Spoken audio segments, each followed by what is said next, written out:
Good evening and welcome to The Real Study with your hosts, MrSniDBitS. So like two teams with that movie, it seems like either people love it or they hate it. Okay, I do too. I do too. BlackGirlMarvel.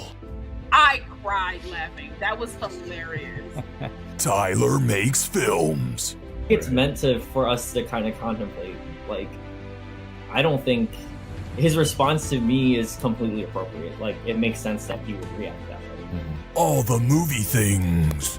I think the thing why I enjoyed it more too was the fact that we were going to talk about it from this perspective. The pre-review with Biggie. The pre-review is where I tell you about upcoming movies coming to movie theaters and beyond. And me, the Real Study movie voice guy. I probably would have been in love with this movie as well if I had watched it earlier, like when it came out, or maybe right after. Let's go to the poster wall. Good evening and welcome to The Real Study. My name is MrSniDBitS, and as always with me to my left is BlackGirlMarvel and all the movie things here tonight. We do have the voice of The Real Study. That is Cell Phone Wallet Keys, also known as Mickey. He's here for our 70s classic evening. And of course, that is what we'll be doing. Our 70s classic crime and suspense, I think, is what it kind of boils down to, somewhere in there. Lala, of course, BlackGirlMarvel has our announcement about social media, and then we'll get into the news. And welcome back to The Real Study, everybody. My name is BlackGirlMarvel. No, I can't do that the whole time. I want to thank you all for being here. As always, we would love it if you guys would just go over the multiverse of social media and follow us on everything. So if you're in the car, you want to listen to The Real Study, we are on everything. Apple, Spotify, Podcast Republic, anywhere you listen to your podcast, we bees there. Okay, come join us. But if you want to watch us live, you could come on YouTube every Sunday. I will say every Sunday at various times. You can see that on our on the page. It's on there. I'm not going to say them. You can join us here like you are right now.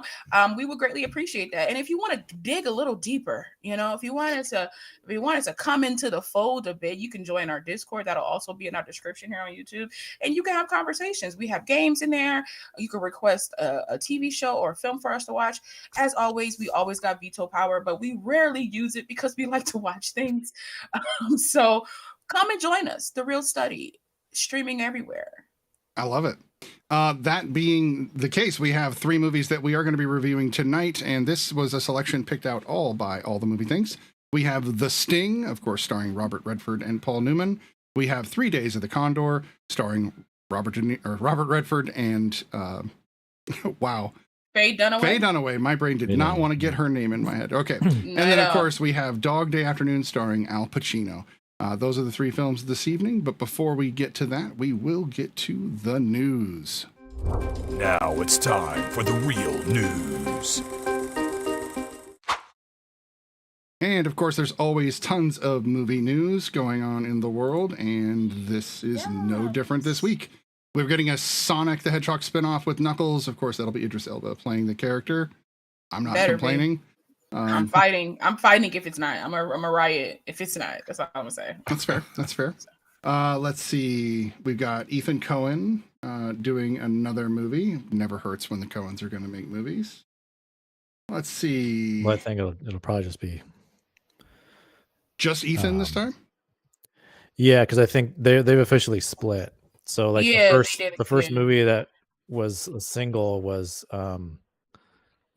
that Macbeth film with Bell. Yeah. Wow, I didn't know that. That was the first run, solo for them. Yep. Interesting. Yeah. We've got. Oh, sorry. Go ahead, Mickey. Is that like an amicable split, or was that like a? Oh yeah, I think so. Yeah. There was no Yeah, I didn't hear anything. They just wanted to do their own thing, right? Yeah. I imagine that's kind of what it was. They've been working together for so long and just. They've had this is like birth. There's they've had a super ways for a little bit. Yeah. They've done a couple of good movies, Maybe one, just maybe two good movies. Yeah, I think 2 max. Two is the max. Yeah, really. You said Coen? Is that no? I'm sorry. It's sad and it's weird. I know that's Deacons. Oh yeah, they did. That's true. We've covered several Coen films. Like every other film of theirs is like Roger Deakins. Right.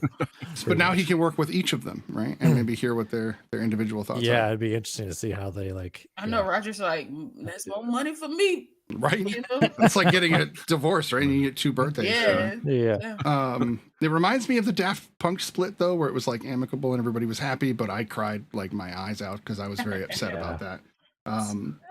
They're making Mussolini TV series. Not sure anybody asked for that. All right. I don't know what to make of that. Let's see. New Boogeyman movie. Not sure what to make of that. I'm excited for that. It's pretty scary. Really? Yeah, I heard that they had to go back and cut it down because the test screening audience was screaming too much that they were missing plot points. Oh, so it wasn't that it was loud. so scary. It was just they were screaming at the wrong time. Yeah. And they had to recut it. No. That's why they were screaming. It was so scary. That's what's scary. They were too scared, and so they're missing plot points. I mean, if you're that scared, does the plot really matter anyway? I mean, yeah, but they had to go back and they had to go back and basically. That's a draw, but studio. Basically, what it is, some people think, oh, is this test screening really? Is that test screening news real, or is it just a marketing thing? Hype. Yeah, to get hype. But so what they did was they made a delay in like the scares from the time that there's a scare till there's like more dialogue, basically. So it gives room. They gave more breathing room from the scares to. So their horror is now having to do what they do in plays and leave a little room for clapping. Just like leave that moment. Yeah, I like that. Which is weird. Why are you trying to like tell important plot points during a moment of like a jump scare? Yeah, if you know that somebody's freaking out, like why would you like put something really important right there? Right. But I feel that way about comedy. I feel like they need beats that can happen in between movies because something can be so funny that I'm just like, calm down, everybody. It's coming next. I can't pause. So, well, I've had that experience in like Marvel films when like everyone's just like being so damn loud, and I'm like, I'm gonna set this place on fire if you don't want to shut up. No, for real. Like I get it. I'm excited too, but I'm excited up here. I don't have to, exactly. verbalize it. Right. It's like, see, well, I'm of the ethnicity where we are jovial out loud, and so I'm okay with it, but it shouldn't last for 15 minutes. Like, do it nice, like a yuck, and then bring it back. I can handle that. It's not like consistent. But it'd be like consistent. I'm just like. They're teenager talking is what you guys are talking about. That's what none of us can handle. Like, they've got their phones. They thought coming to the movies was something to do rather than like, an experience. Yeah. Something you are, It'd be like somebody next to you on the roller coaster that won't shut up. You're like, I'm trying to enjoy the rush. What are you doing to me? Anyway, let's see. We've got another Blumhouse movie. That's obvious. They're making enough money to just pump them out. But another James McAvoy Blumhouse movie, Speak No Evil, coming out with a 2024 release. We'll see. Blumhouse for me is hit and miss, but I know that there are other bigger fans than me. James Gunn released his information about Superman Legacy, which I can't say I'm not excited for. I'm here for everything that James Gunn is about to do for DC. Like, I've been getting into arguments with people. Well, one person discussions, other people arguments. So I've been having a lot of these on YouTube, on Twitter with people that's like, fire James Gunn and hashtag this and he's going. I was like, but you're the same people. I'm blaming him for like that bust a whole nut when he came out with the Suicide Squad. Like exactly. And they were just like, oh my God, look at this. And now because they're like, yeah, let's get rid of the old regime, meaning like the old actors and things like that, and let's start afresh. Now y'all have a problem. Like y'all acting like Ben Affleck was the best Batman since sliced bread, and it's like he wasn't. I'm not saying he was bad. I enjoyed what he gave us, but come on. I was like, come on, y'all acting like what Henry Cavill did after Man of Steel was like amazing Supermaning, and it really wasn't because he wasn't given what he needed. So like, we're gonna refresh the whole system and make it different. And I'm like, let's go, man. I'm here for it. It looks like Gunn is going to create the Boy Scout Superman that we deserve. I hope so.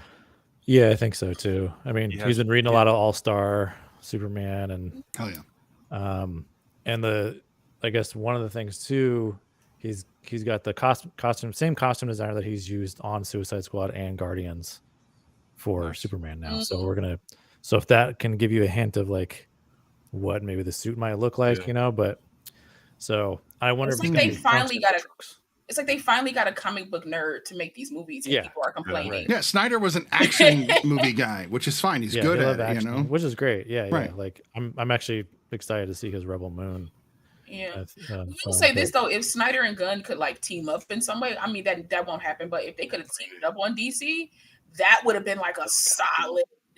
Because he could have like the action, James Gunn could have the story, and maybe some like artistic flares in there, and I think that would have been a nice little bump for DC. But it seemed like DC just can't work with other people. It's like it's either me or nobody else. It's like, I think we're going to see a big change because it's not just Gunn; it's obviously the entire chair. The entire board is completely different. Oh, they've been blaming Gunn for everything, which is hilarious. It's so weird. It's like they changed. People, the whole corporation's a new corporation, and you're going to blame the guy they hired who hasn't done anything yet. He doesn't done anything. I was like, he has no dog in this fight. Like literally, he hasn't done anything. Like if Aquaman's probably going to do terrible, and they're going to blame Gunn. Right, and it's like, wait, that was filmed and almost complete before he was even hired. They low key blame Shazam. It's for him. weird how political movies are becoming. It's weird that there's like two factions and in everything now, and it's. And the funny thing is too, I think about this stuff and like how like all of us are like in the know of all this. But you talk to like if I talk to like my parents or like my siblings, they have no idea what the hell I'm talking about. No idea. No idea. They're doing a new Superman. Like, I forget this sometimes though, because I do too. I'm in the bubble with you guys, with the other TikTokers, with the other just movie creators in general. Right. And I'm always like, oh, dude, you guys are all talking about this. Shut up. And honestly, it's just them, right? It's just them and us. Exactly, it's not like normal people talking about it. But you get so used to it, right? You hear it. We gotta remove ourselves from the bubble, right? Because like I'll go to the movie theater. I've seen like the same trailer because I go to the movies a lot, and I see the same trailers a lot. And then it's funny hearing people's reactions, like, "Oh my god, they're like doing this thing." I'm like, it's like the fifth time I've seen this trailer. You're like, that was 7 weeks ago. Exactly. Y'all didn't see when it dropped, right? But this is also you're also talking to the average moviegoer as a person that'll watch a movie and go, "Oh, I didn't know that would happen." And you're like, "Dude, I predicted this movie in the first 5 minutes." Like, but they're like, "Wow, it's amazing! Look at how amazing the end of this movie is." I'm like, "You mean that cookie cutter?" Like, okay. I mean, no offense to you. Almost like it could have ended better, but if you liked it, I loved it. I guess. Right? Like, please. Good. It's funny. Like I have to remember that when I'm like on a date, like. Because most women, like most people, just not most women, but like most women that I date aren't in the know, like. No, for sure they know. Yeah, they're not when in you meet somebody that doesn't, and then you gotta explain stuff. Yeah, I have to knock knock it down. Let me get my words nuanced so that this doesn't come out. Yeah, exactly. I have to. So I'm blessed, is what you guys are telling me, because my wife is as big a movie buff as I am. Yes. So we talk about them all the time. So it's nice when I can connect with someone. Yes, blessed and highly favored, sir. Be on the same level as me. Yeah. Right, but that's the real study. If you love movies and you want to nerd out at this level, that's what we're here for. And I'll be like, you didn't see it? Well, no. Well, tell me about it. I'm just like, we won't even worry about it. Let's just enjoy the film. Like, that's too much to get it. It's a whole history. It's a whole multiverse that I can't even begin to explain. But there's something about that, though. So, like, I had a friend when The Matrix was out, all three, the remake was, or the sequel wasn't out, the fourth film wasn't out, but the three were. Right. And my friend comes to me, she's like, "Man, I've watched The Matrix and I like it, but I just don't understand it. Can you sit down with me?" And I'm like, "Oh man, sure." And so we like sat down and like paused every 10 minutes to like discuss the philosophical nature of it, and like we did on the show here, but like we did it through the films. And I think there's a benefit to that if people are trying to get into films. Put up with that awesome. red carpet. I'm actually supposed to do that with someone with Nope. Nice. He's like, it was, and I feel like when people say it's, they didn't understand it, and that's okay. Because I tell people all the time, even if you don't like a movie, it'll probably be beneficial if you watch it at least one more time, because your brain needs to absorb it for one, and then you need to actually now you can watch it, right? You've absorbed it. Now you can like actually watch it. And he was just like, you know what's good? You know, it's Jordan Peele, but like I'm not really understanding. And so I broke down a little bit of something for him, and he was like, oh, he's like, yeah, we got to watch this together. You just got to tell me the stuff what's going on. That's because awesome. I didn't understand it. So I was like, okay. I was like, I love Nope, so I have no problem like doing that at all. You have Nope problem? Sorry, Nope. Tyler's not here. Oh, Miss Ty already. We need to have a pun counter for each episode. That'd be great. I could make that happen. That's not a problem. I could do it. I love it. Yeah, I will try to remember. But I can't wait to do that though, because Nope is one of my favorites, and I'm like, that'll be awesome. And it's a thinker. I feel like Nope is like, it's a film that you can just have fun with, and then it's a film that you could really dig into. And I'm like, all right, let's dig into it a little bit. It's a nice ending, but it doesn't like force it down your throat. So you're like, what? There's lots of whats and questions, which I love those types of endings. All right, so James Gunn can get us talking, that's for sure. Yeah. Let's see. New Star Trek Section 31 film, apparently no longer going to be a TV series. It's going to be a movie starring Michelle Yeoh, which is going to be cool. Oh, what? I saw that, I say anything Michelle Yeoh, I'm there. And that's before Everything Everywhere All at Once. I'll be trying to tell people, like, she's been amazing. You should have been on this ride. You should have been on the Yeoh ride, you know? Right. So we got an Aziz Ansari, Seth Rogen, Keanu Reeves comedy. It looks like it's showing. I'm here for that. I think that's the one he's been working on. That's the one that Bill Murray. There was some issues with Bill Murray, I think. Oh, so he was stepped away. Right. Yeah. Ain't always issues with Bill Murray. Well, I don't know anymore. There have been. I guess he has a history. It's always an issue, like with Bill Murray. I just heard he doesn't listen. Like I just saw this. Just read this trivia that like on Groundhog Day when he had to like eat the food or something like that, they gave him a spit bucket and they were like, bro, spit it, and he was like, no, I'm not gonna do that, and he got sick. And I'm just like, your hubris is amazing. Like there's a reason why there's a spit bucket. Like you can't eat, and that's just like food, a tiny problem. Like that's right. it. That's just a little piece of pepper. That's the hurts no one but himself problem, but still a problem. Exactly. We're not talking about like what he's done. Possible. I just feel like he's escalated slowly. To just. Well, when you get to the point where everybody's like, "Look at this god, his name is Bill Murray," then it becomes a problem. Yeah. We should stop doing that with celebrities. They're just people like the rest of us. That's cool and it's fun to watch their lives and stuff. But give people their flowers, but don't make it so that they feel like they can just be and do anything. Yeah, get away with whatever. Just because you make comedy, like you don't even write these, you just star in them. Like you know, like calm down. I like seeing Keanu come back to the concept of comedy though, because he's done a lot of action for the last decade and more. But he's got both sides. Like he's done both, and I like it. Oh yeah. And I actually did watch the Bill and Ted's the reboot, and I was worried because I was like, oh shit, I didn't watch Zoolander 2, I didn't watch Dumb and Dumber 2 because I hate legacy sequels for the most part. I liked Bill and it captured the spirit. It was fun. It was ridiculous. Samara Weaving is in it. Again, can't go wrong. She pops up in like the most daughter, right? She plays Ted's daughter, and then Bill has a daughter as well. It's fun. Don't walk into it thinking it's anything more than Bill and Ted's Excellent Adventure, and you're fine. Like it really is. Isn't it opposite though? Like the blonde is Ted's daughter. The brunette is Bill's daughter. Yeah. And I was like, when I saw the trailer, when I saw that they were, that's amazing. I was like, I need that in my life. I love that. And they're great because they both act like Bill and Ted too, and so they're fantastic. But they're a little smarter. But Bill and Ted are still terrible musicians. I love that aspect. Like they're still terrible at it. So, there's that. There is that. Let's see. Greatest band of all time. Ryan Reynolds, Jason Momoa, Vince Vaughn, and Aubrey Plaza. Okay, I'm okay. Interesting. Can we talk about? Okay, so Evil Dead Rise came out. Yep, loved it. I saw it. It's like, and I talk about how they like honor the originals with like how much practical effects there are, and there's a lot of blood. Like Evil Dead 2013 blood? Like they use 1,700 gallons of fake blood. Okay, so a lot. Definitely a lot. Yeah. Like there's, and this doesn't really give away, but there's basically a scene that's reminiscent of The Shining. Like the blood scene. It's a massive amount of blood. Nice. Like, it's pretty incredible. Yeah. And it's none of it's CG blood either. It's all. That's awesome. Like, yeah. I love it. I love when stuff is not CG. Gooey goodness. Yeah.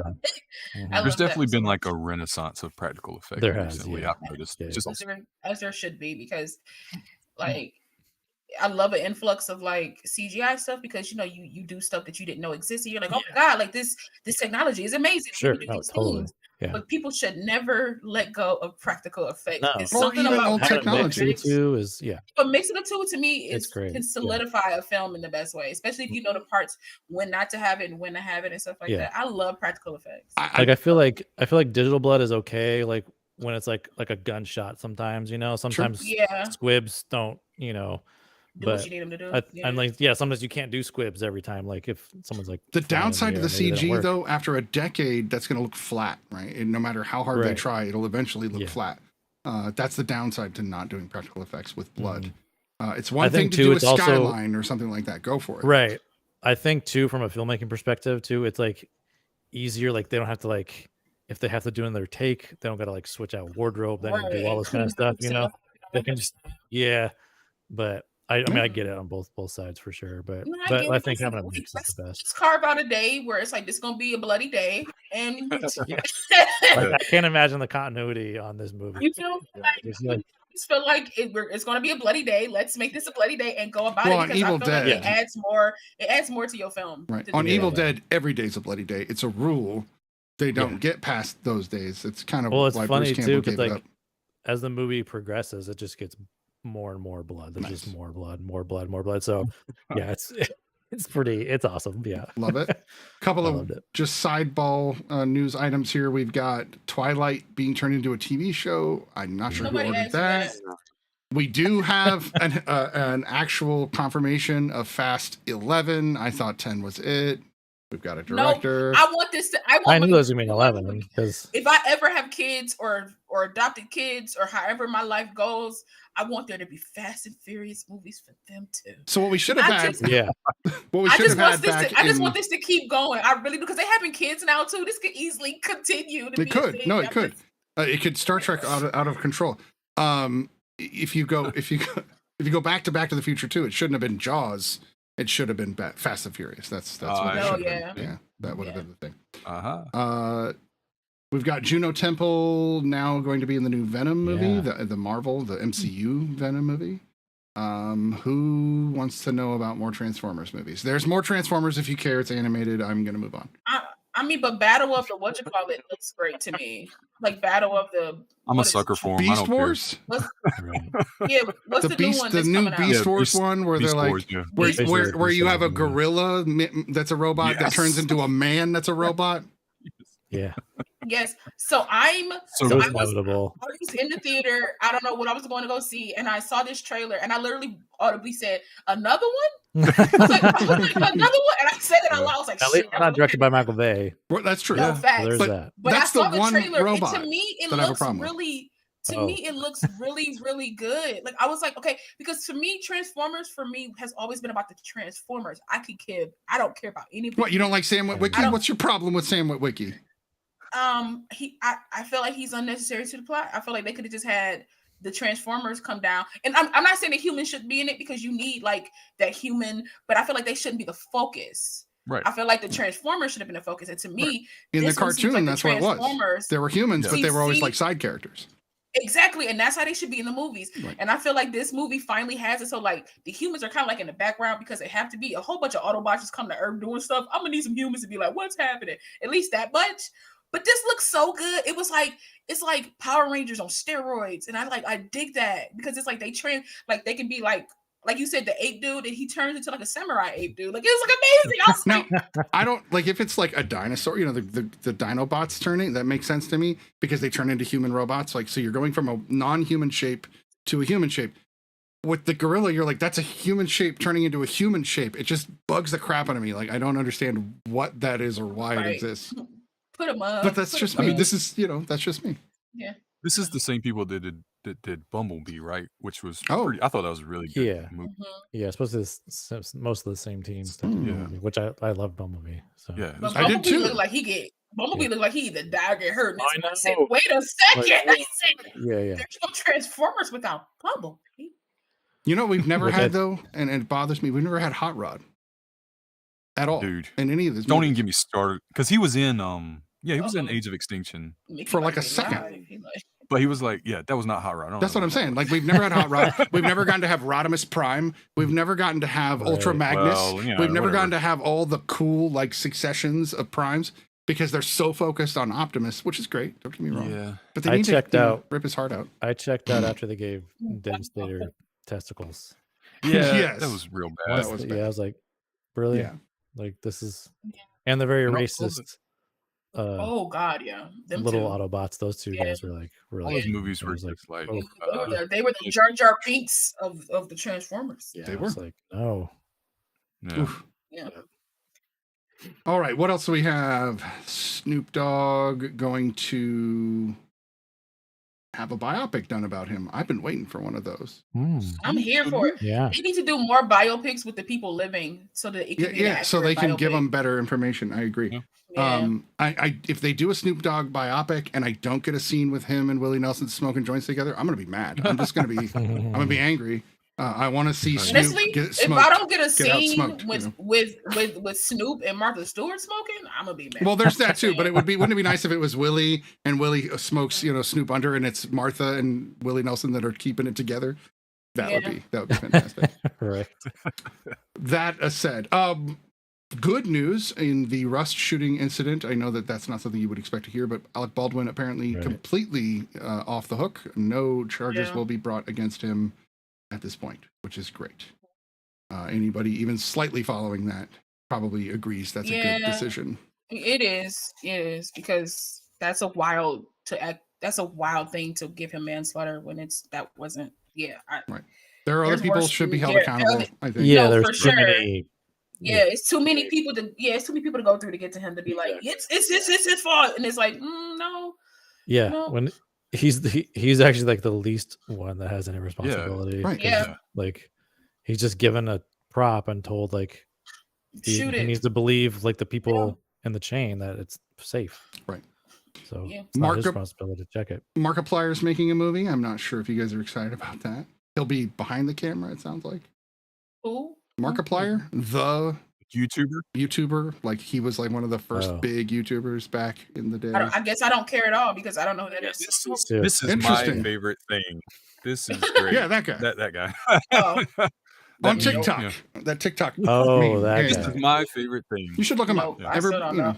It is what it I'm is. good. He's got a I'm great alright. voice, by the way. Let's Right. see. I mean, is it better than yours, though, Mickey?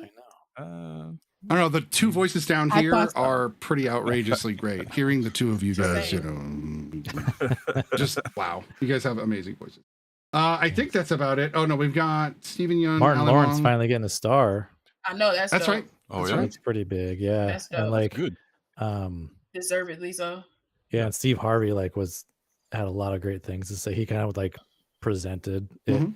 to him and Awesome. everything, and he had like a lot of awesome things to say about how like without Martin Lawrence, a lot of comics nowadays wouldn't. He like paved the way for a lot of comics, especially Sure. like that Tommy Jam stuff. Like yeah, Yep. Yeah. so it was And a whole bunch of non-comics because Marcus Yeah. Houston came out with a TV show that was literally just him being Martin. man. I know. It Yeah, was literally just being Martin. too man. It's It was like, sir, yeah, This has got to be a bittersweet week for him It was though, so good. because he's got this star that he's been given, but also Jamie Foxx being in the hospital still. he actually talks about him at the when Right. they were talking like afterwards when they were like talking like how do you feel about this star and like they asked him about Jamie Foxx and he had some good stuff to say. So Well, yeah. he's been in the hospital since we were on last, so I know. it's been Yeah. kind of Oh, wild. wow. yeah, they saying Um, it's a stroke now. I believe right. He had stroke. Yeah, I haven't been able to catch as much as I'd like. Godzilla Kong is going to happen again. Of course, I don't know anybody that wouldn't expect that. Right. I'm here for it. I'll watch it. I'm not sure. Less what people one this is. time. Less humans starring. Let's just be about the people like the kaiju's fighting. Alrighty, I don't need the rest of that. Them fight. See, that's why Exactly. Pacific Rim did it so great. They just did enough human stuff, and then Yeah, did yeah. tons of fighting, which we loved. Yeah. Ooh, I guess I should watch Pacific Rim then. You've never seen Pacific Rim? No, sir. Wow, it's Guillermo del Toro. I haven't either. I love Guillermo del Toro too. I've never seen it. I haven't seen either one, Yeah. Well, I think these will go perfectly. Okay. I think Pacific Rim will go perfectly with. I felt that. I felt Mickey about to do that. When we do Quantum Mania, Pacific Rim fits right in there nicely. Oh. We'll just do like an action week and just get a bunch in there. So yeah, larger than life movies, maybe. I don't know. There I go theming again. That said, we can move on to the first film of the evening. We are going to start with The Sting, and the first movie is there. The Sting stars Robert Redford and Paul Newman. This is weirdly one of the only PG movies we've ever done on the Real Study. It's either like G or PG-13 or R, for the most part. Let's start with all the movie things. You picked these 3 movies, so why The Sting? Other than the obvious. Well, I mean, The Sting is a classic film, for one. It's got a great cast. I mean, even Robert Shaw of like Jaws fame. Most of us know Robert Shaw from Jaws, but he's kind of like the antagonist in a way in this film. But man, it has a classic score. It's got that iconic song to it. You know, I know this. Yeah, exactly. So that's the thing. People know that song, even if they have never seen the movies. Like, you know this. I know this. Yeah. And but plus I don't hear it talked about a lot, you know, too much. So it's just one of those movies that like my mom loved. I remember watching. I've seen this film multiple times. I've seen all of these films multiple times. 3 Days of the Condor the most, because that's my favorite one. But yeah, it's just a great film to kind of talk about. I will say it does have some problematic things, especially on this rewatch, you know, because it's like, one, it's a film that was released in the 70s, but then also set in the 30s. So you have hitting that hard ER, boy. Yeah. It's like when they came out, I was like, whoa. Damn. And they were friends totally too. They were that. grifters together, which I thought was interesting. Yeah. And the thing is, like, and the whole thing is to like such a different concept too, to like get revenge for his friend, you know.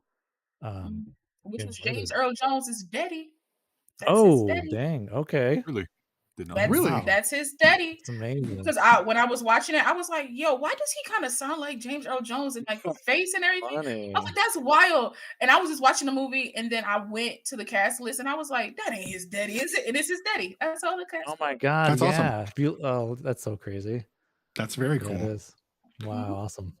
How about you, Mickey? What do you think of The Sting? Was this your first time? This is the first time seeing The Sting. Nice. I loved, so it just felt like a good, simple, you know, con movie, heist movie, whatever you want to call it. It felt old Hollywood. It felt like big picture old Hollywood, which was cool. And I, like I say, when it was simple, I don't mean that in a bad way. I mean it as in like, you kept waiting for like double crosses and triple crosses, like you see in movies today. I guess, you know, things have been done so much, like, how do we make something different?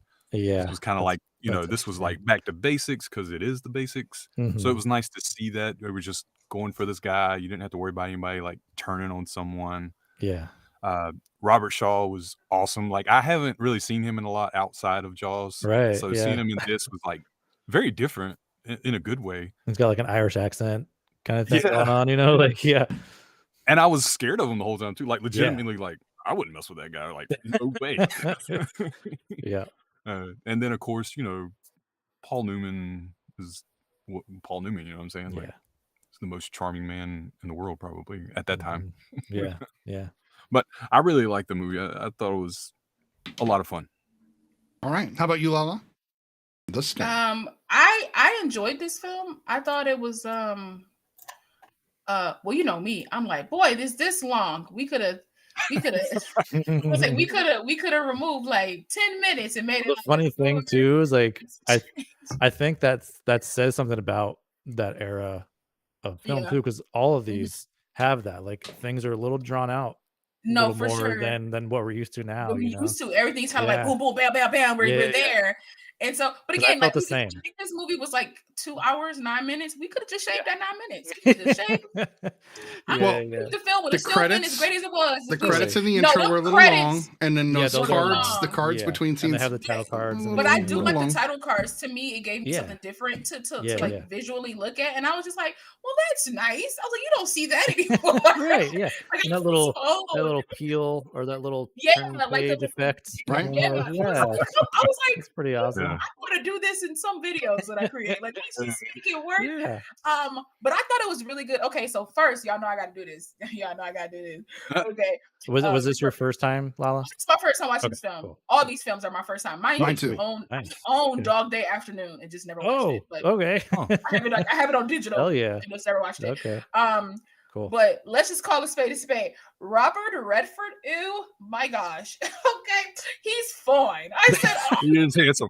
He's a good looking. There's a reason he got popular. Said this is why he was the Brad Pitt of that time. Oh yeah, no, totally. He was. I was exactly. No, exactly. I was about to say that. I was like, I thought the same thing too. Like, I was really about to say that because we know that Hollywood churns out like the same faces, the same people, the same thing. And so the moment he stepped on screen, he looked more like Brad Pitt in 3 Days of Condor than Brad Pitt looks ever in his life. Because he had on like those glasses, his like the bushy blonde hair. Yeah. It's like if they didn't pick Brad Pitt because he resembled Robert Redford, I don't know why they did, because it couldn't have been. Well, seeing them play against each other in Spy Game was great because it was both of them. Yeah. Oh, that's Ridley Scott. Tony Scott. Tony Scott. Yeah. But this movie was like really great. What's his name? Paul Newman. I said, ouch, you look amazing. Get it right. I hear you, Lala, I hear you, but when he had when he was just wearing the undershirt, the dude had no chest. Like he was scrawny. That was cool back then, though. I guess. Let's call it spade a spade. Robert Redford ain't got no body neither. That's true. Right. He's a hairy dude too.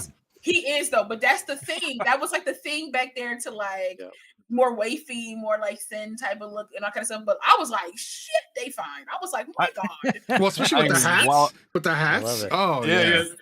I was watching this. Kept pushing it up.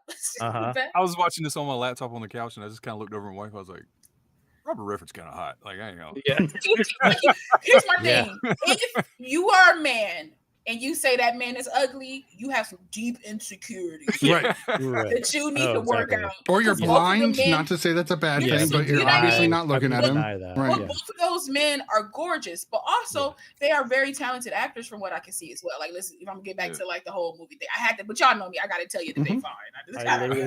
I literally have a book called Icons of Men's Style, and look who's on the cover. Nice. Come on. Oh, look at that. I mean, and then he look even better with the. I said, yeah, he's got some scruff. Looking up pictures, I was like, what shit? There was a kind of a Ryan Gosling thing, right? In that picture. I barely saw the movie, y'all. I was watching the movie for the articles. You feel me? I don't even know what this thing was about. I was just like, I was like, huh? Like, what happened in this movie? I had to like go back. But no, like this film was like interesting to me. Like, Brian, you didn't hear me say this to them before you came on, but I told them that the Sting reminds me of Leverage. It gave me Leverage vibes. Yeah. Because it was just like, it was like a mastermind and then all the people around him. And it was very Leverage to me. So like the moment I got that vibe, I was like locked in. I was ready. I was in it. And then it was like kind of goofy too. But then it had like some serious moments because it was like, Leverage is all about revenge. Like Leverage started with him being like, I gotta avenge the death of my son, and this one was like he had to avenge the death of his friend, and it was like this whole thing that happened. I actually did enjoy this film, but they was fine. I said that. That old Hollywood is amazing. That old, also, what's her name? I love her. She Eileen Brennan. Yeah. Barely. A lot of movies back then. Barely recognized her, and I was like, why does this woman look so familiar? Like her attitude, everything.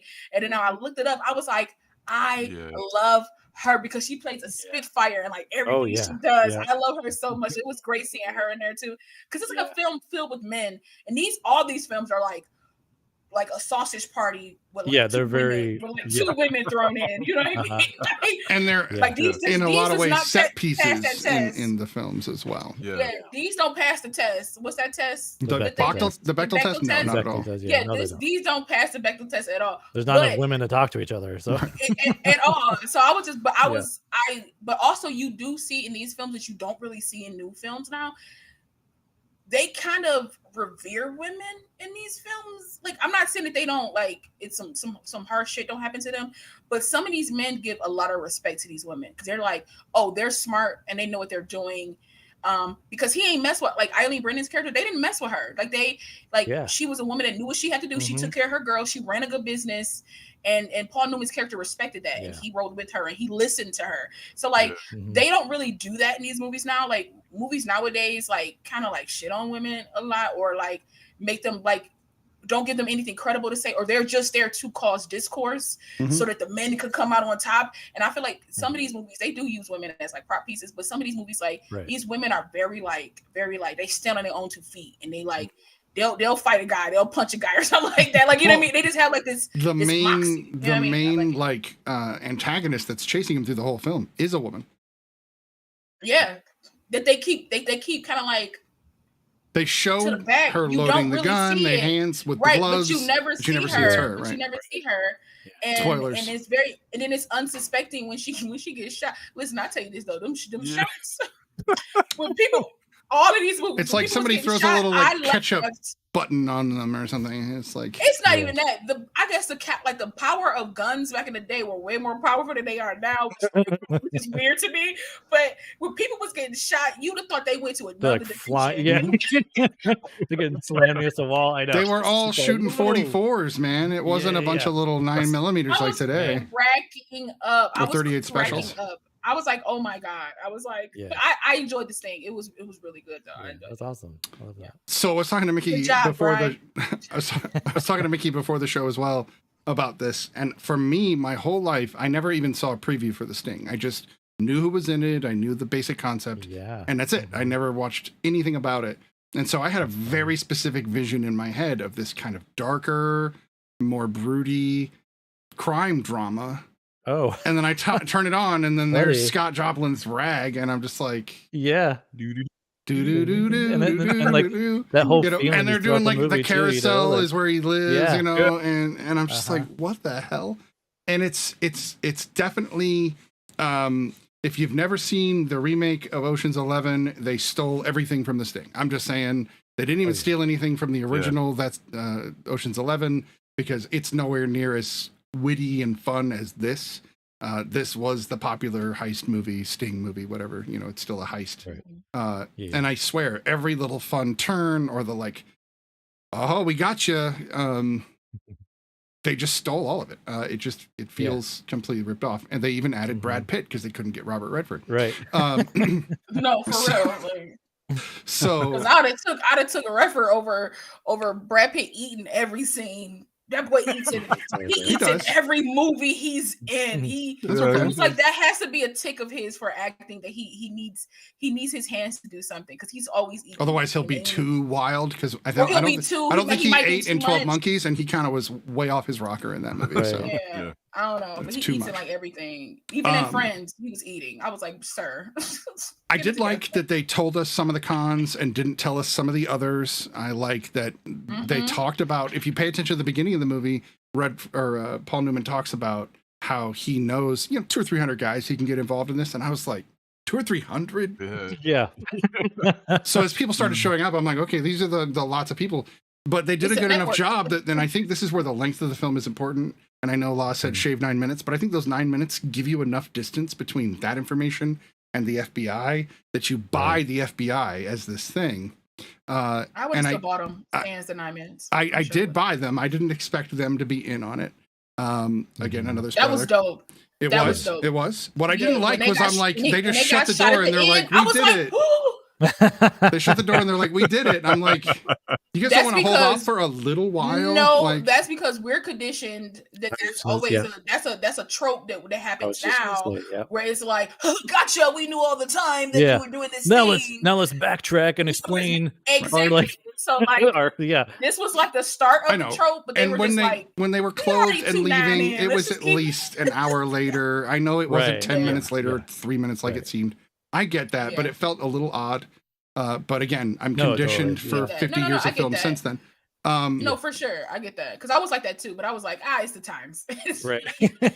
I thought Paul Newman, I love characters like the Paul Newman character because he's got all this history and yet we don't see it, but we see that he's old enough that he can't quite do the cards right and little subtle things like that I think are fun. It's a great cast. Definitely a solid cast. Not the cast I expected. Seeing Charles Durning, also pop up in Dog Day as a cop. It's like this guy plays a cop a lot. There's a couple of different connections between these three films that they share. You know, Durning's in two, Redford's, of course, into two of the films are directed by directors named Sidney, Lumet, and Paul. Two films were filmed released in 1975. Yeah. All of them have rotary phones. I love it.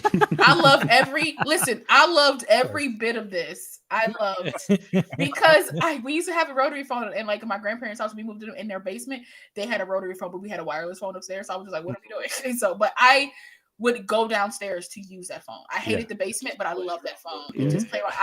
So anytime I saw the rotary part of the phone, I was like, oh yes, the times. I loved it. Yeah. It's weird because now kids see a rotary phone and they're like, what is that? Like, how do you use it? I would love to learn card tricks like they were learning, like they did. Like I would love to learn. I mean, Now You See Me kind of cemented that in me. Like I was like, I need to learn some card tricks. But whoever they hired to beat Paul Newman's hands in that scene definitely knew what they were doing. Yeah, and definitely wasn't Paul Newman, but it was still not good. Even in the slightest, but it was great. Sleight of hand. I think. Sorry. I could do it too. The 70s did still, because there's an era like you were talking about, Brian. Movies from that era are long and with longer takes, and this is true even with even in 77 the original Star Wars. You watch it now and you're like, oh, okay, these are long takes. Okay, I think Superman is one of those movies that wasn't as long a takes as other movies. It's a little faster pace comparatively, but it was still a very normal film, though. It is. It's like 2 hours 40 or something. Yeah, it's long. Yeah. My God, yes. But there was still like, this is the era of transition. So like there's credits afterward instead of before, like you get in the 50s and 60s. But you also still have this really long form. And I get it. Like people back then did not have the attention span. Like they had great attention spans because they didn't have things pulling them in 40 directions. So I do find myself having to pause on these movies. I feel like movies was still like a shock and awe back then. Like even though it's like we're not still a thing to go to movies. The 70s. But it was still like, I feel like movies was like, hey man, I want to be in here as long as I can be in here. And we're just like, get to the meat so we can go to dinner afterwards. Right. Because that's what we're going. Well, there's also the movies hadn't been colored for that long. I mean, they had been, but it's only been 40 years in the 70s. So they're still getting better and better at color. And I don't think they were showing movies on TV at that time yet. You know what I mean? The 70s. So yeah, you like only there was had no like the movie theater. of the week that we were like, we grew up with like the movie of the week on, ABC or NBC or whatever, which I don't think they did that back then. But when did they start putting movies on TV? That's interesting. But it had to be the 60s or 70s. Early 80s. I literally was having this the conversation 80s about like programming and TV and how like the TV guy like that was on TV used to end at a certain time because like TV didn't 24/7, 365. Now TV runs all the time, every day, all the hours on like everything. Everything. You'll always be able to find something. Well, now you can flip through and watch us on TV. That's what's wild. Like we're TV now. Like that's what's bizarre to me. Like you're watching TV right now, audience. Yeah. Anyway, no filters. Always want to be on TV. It is interesting because it does show how things have changed dramatically since the 70s. There are quite a few things in Dog Day Afternoon that I think really show a nice clip of the 70s, especially New York.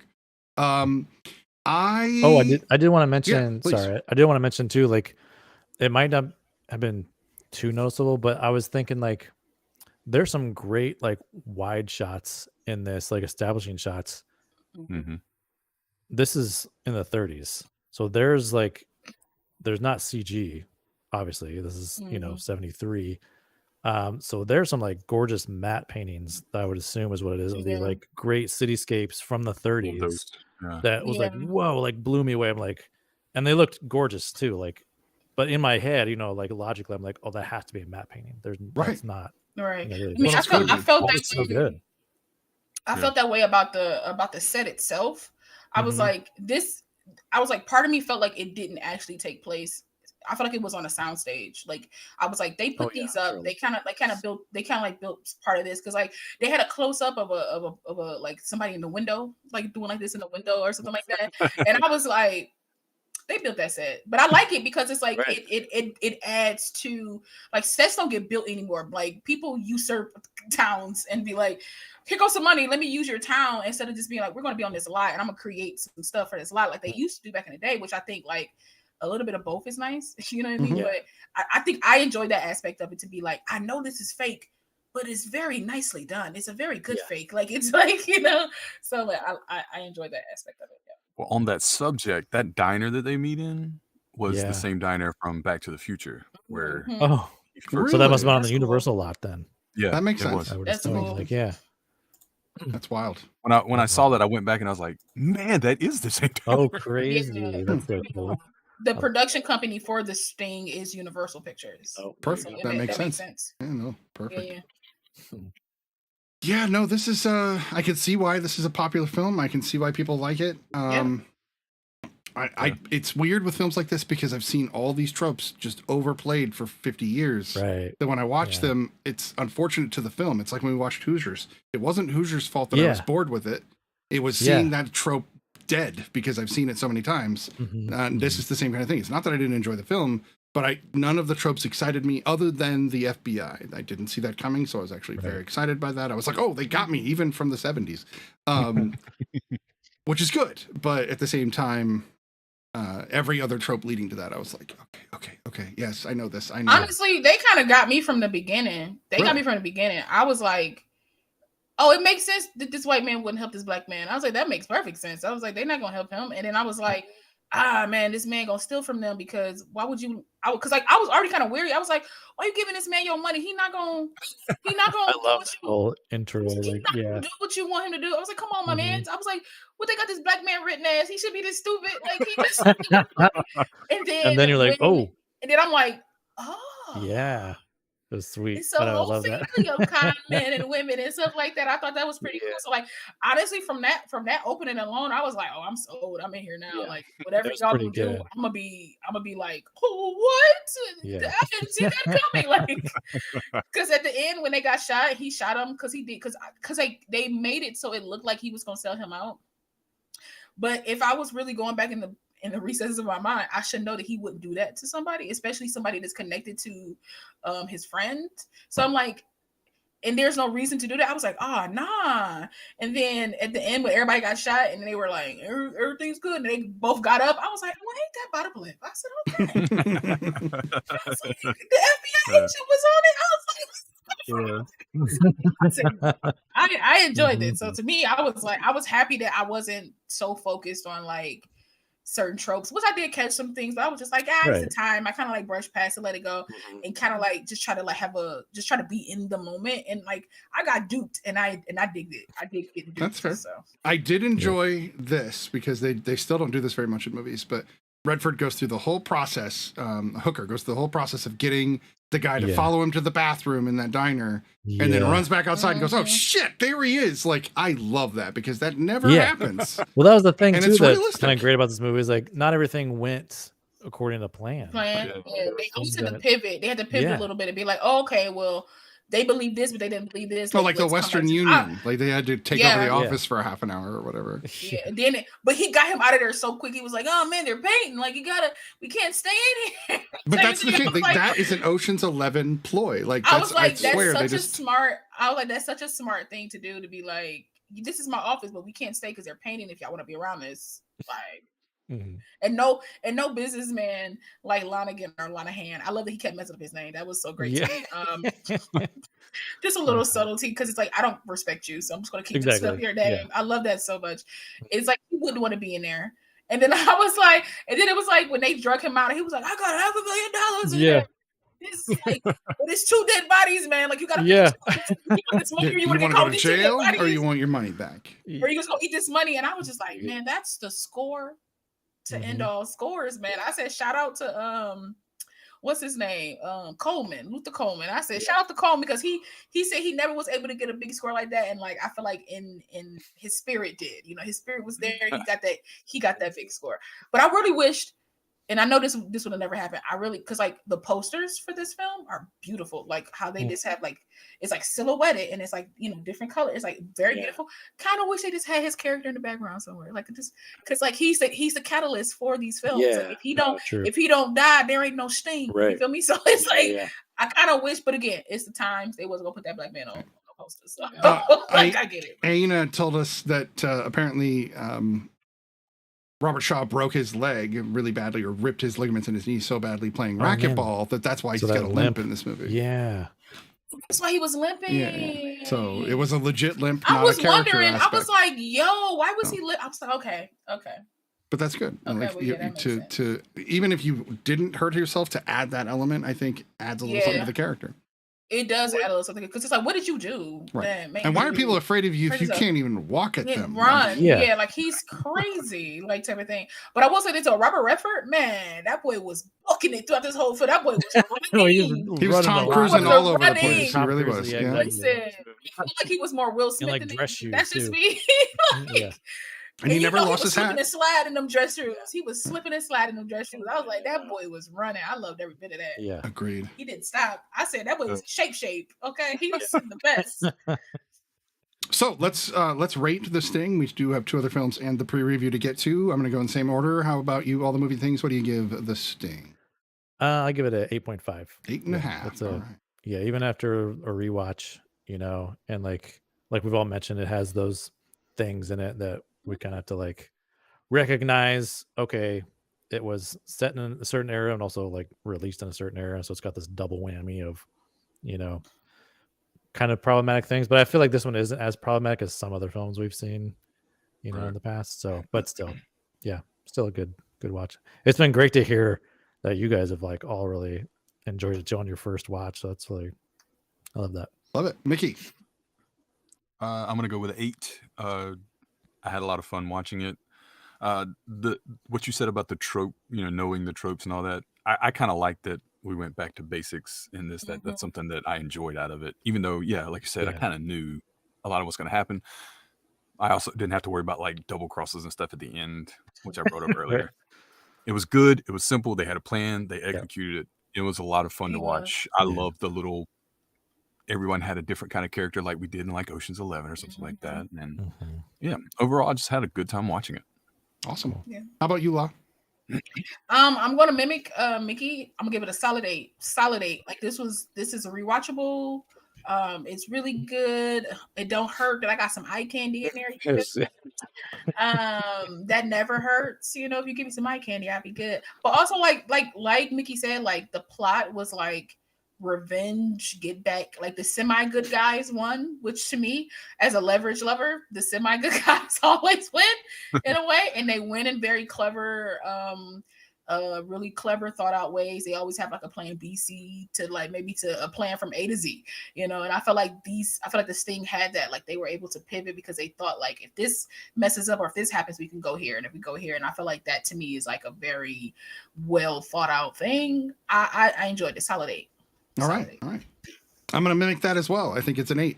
I think there's a reason this movie has been talked about since I was a kid. I'm thinking back to knowing that I heard about this movie in the 90s and could have watched it then and wondered, because I could have seen it as early as like 92 or 3, which means I could have seen it when it was only 20 years old, which would have been a completely different experience. I kind of kicked myself for not watching some of these classics, at least as close to when they were released as possible. But no, solid film. If you are a person who likes looking at men, you're not wrong, Lala. There's good looking men in this movie. Good looking, yeah. good looking costume design, like overall set Yeah. design. Listen, just the a fun outfits movie. are amazing to me. I love Oh, I yeah. love a throwback of the outfits. You know, I love Yeah, like The It tuxedo always makes you Redford wore wonder.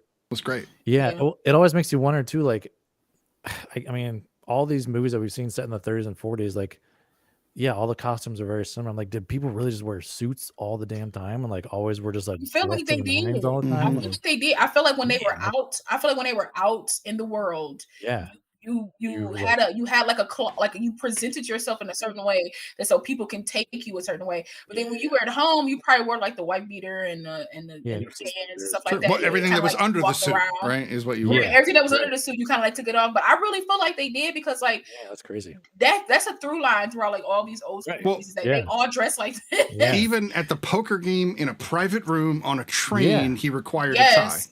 So Exactly. Yes. I think that says something about their I'm like, standard we need of to go back dress, to that. right? Yeah. I wouldn't think that's a bad thing. There's something to be said We'll about never that in go back Dog to Day that. Afternoon as well, which we'll get to in a little bit. No, But for sure. even the bank teller never takes his tie off, even when he's like Right. practically dying. It's like, what the hell? But somebody did it for him, and then he put it back on. Right, and then he felt put it better. back on, and it's like, okay, Right. so there's something about at least the 70s where they were trying to wear suits. Yeah. All right, so we are going to just go ahead and move on to the pre-review right now, and that said, we'll be right back. Biggie's pre-review brought to you by The Real Study, Sunday nights, 9 Eastern, 6 Pacific. Welcome to Biggie's Pre-Review.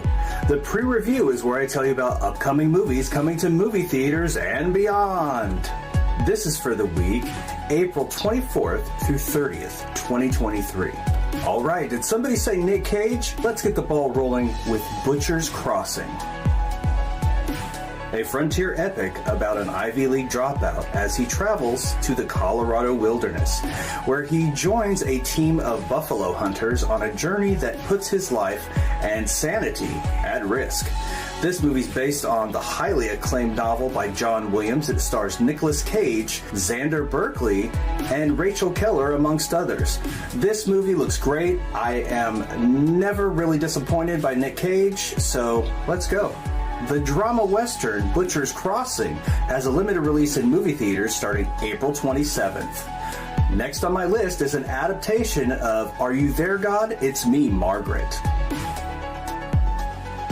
In this comedy drama, raised by a Christian mother and a Jewish father, an adolescent girl starts to ask questions about religion and faith. This movie stars Rachel McAdams, Abby Ryder-Fortson, and Kathy Bates, amongst others. Now, this is an adaptation of the book, and I bet it's going to be just as good. The comedy drama Are You There, God? It's Me, Margaret premieres in movie theaters starting April 28th. Next up is a biography called Big George Foreman.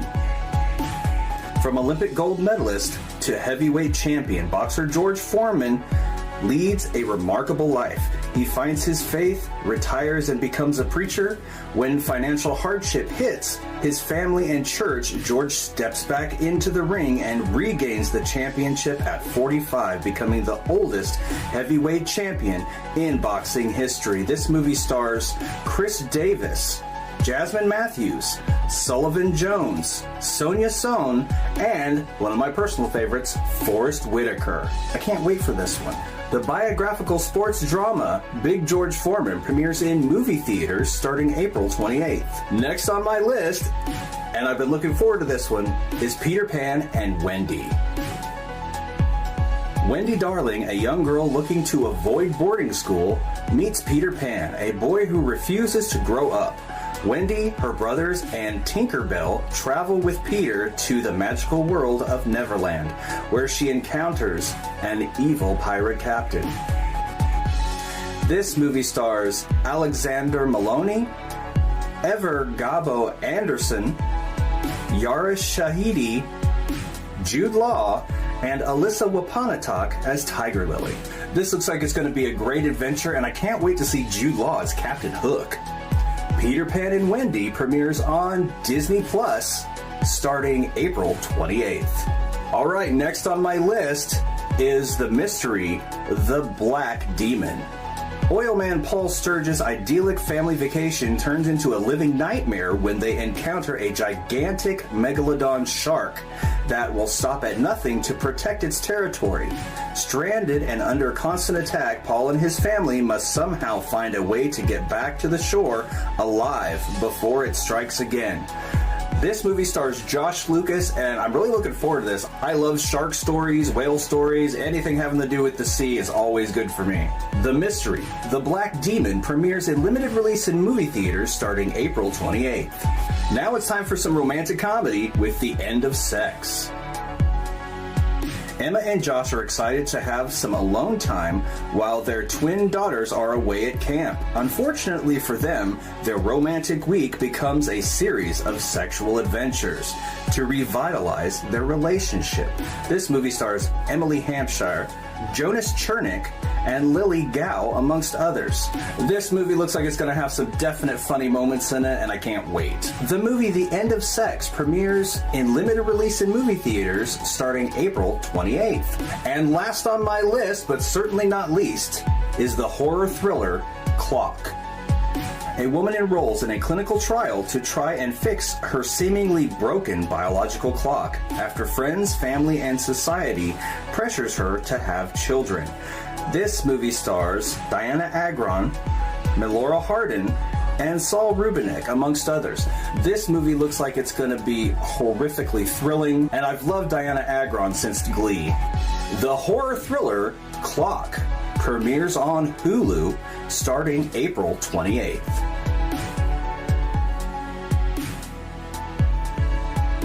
Well, that looks like it's all for the pre-review this week, and I hope to see you out there. And we are back from the pre-review, and as always, thank you, Biggie, for always giving us the up and comings. Thank you, Biggie. We were able to chat on the side there about Peter Pan and such. All right, so we got a couple more movies. The next movie we're going to be doing this evening is going to be 3 Days of the Condor. This is a Robert Redford film. You'd never believe we'd do another Robert Redford film on this show. And this also stars Faye Dunaway, who the last film we did with her was Chinatown, which still sticks with me since we watched it. I still have that like slight resonance from that film. All right, so I wasn't here for those. I don't believe. Oh, that was the month. That was the month I wasn't here. I think it was, and Mickey was here, but Brian didn't make it that week because that was the all Jack Nicholson Robert Towne week. Interesting. We might just have to revisit Chinatown just so I can talk to the two of you about it. I just like it's such a great movie. All right. Yeah. No, I mean, there's a reason like it's like a textbook screenplay and it's studied. And right.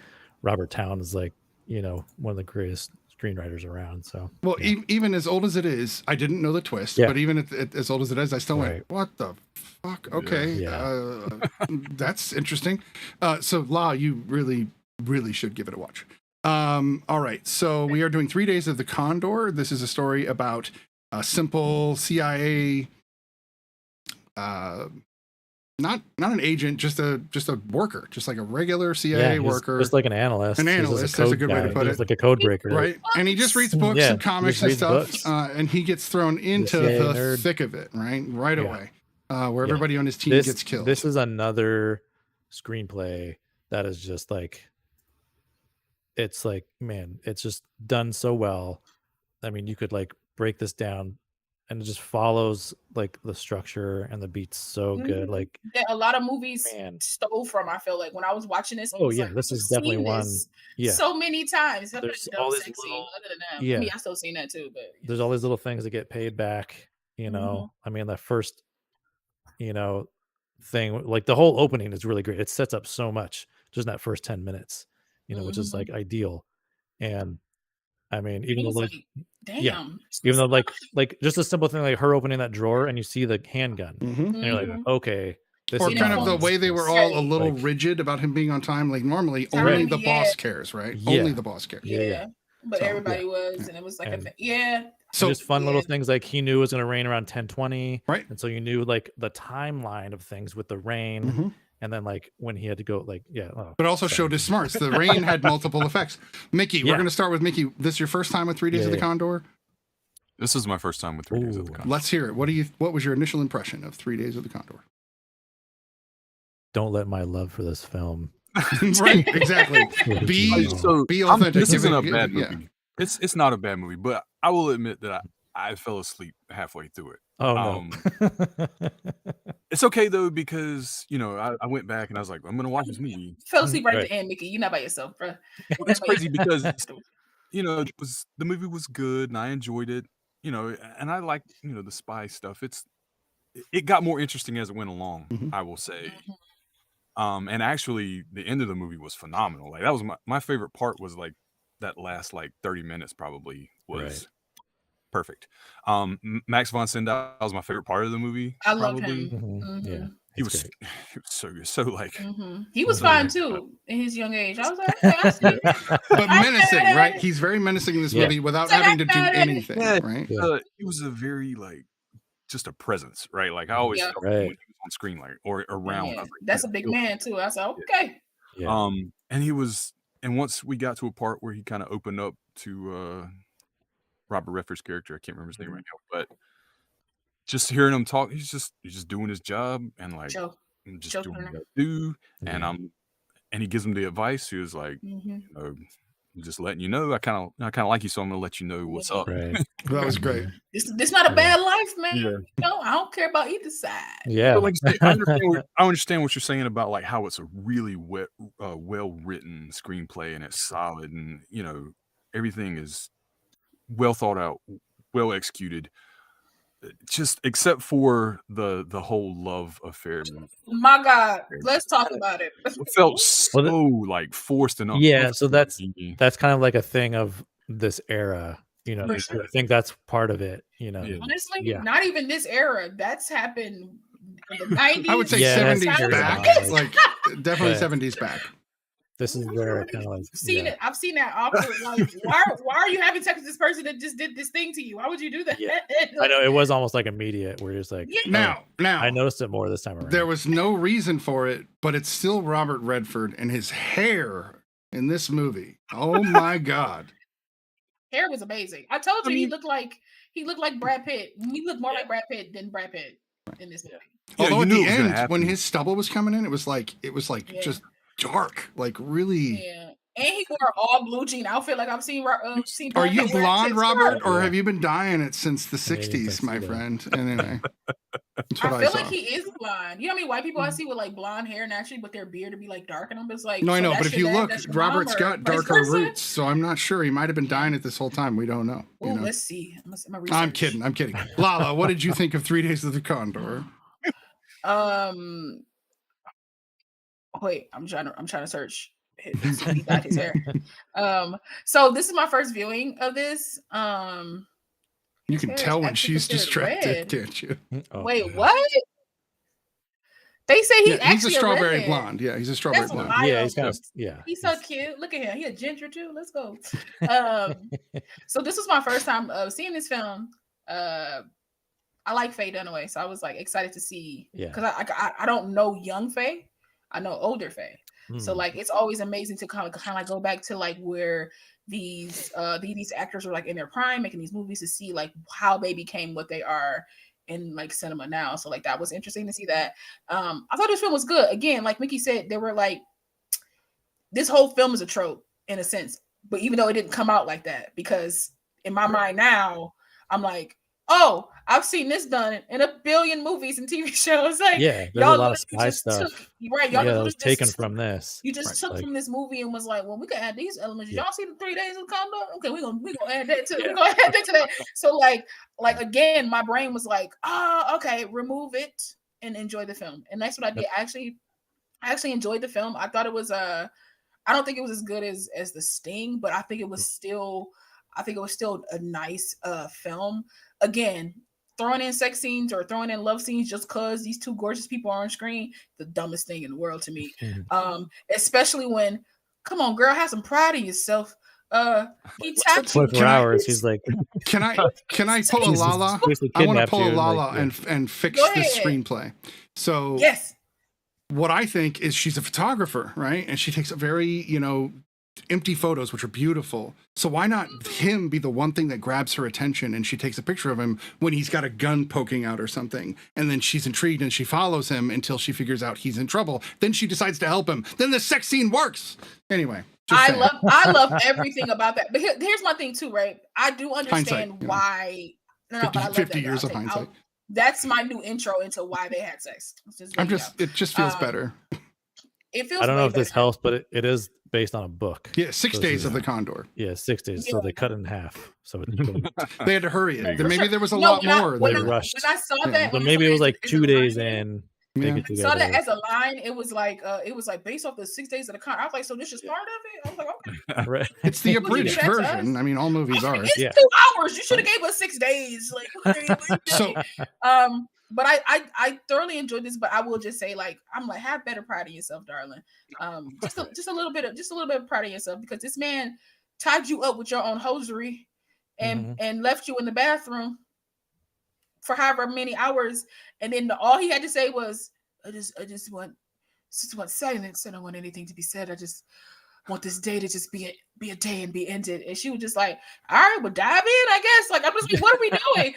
Like, that was just so how I end my me. day. It's like, so wild to me. And then she's just like, so. Well, and she didn't ask him to untie her hands. Like, yeah, he points that out to her. Here's the thing, because it's one of those tropes where, like, obviously because we didn't see it, but we kind of heard it with the guy on the phone. They've had issues. He obviously kind of like doesn't understand her or get her. Right. You got this stranger that took you hostage, in a sense, that understands you immediately, and you kind of believe him, but you're still a little bit afraid. But you're like, I've never had this type of connection. I understood it all, just didn't like it.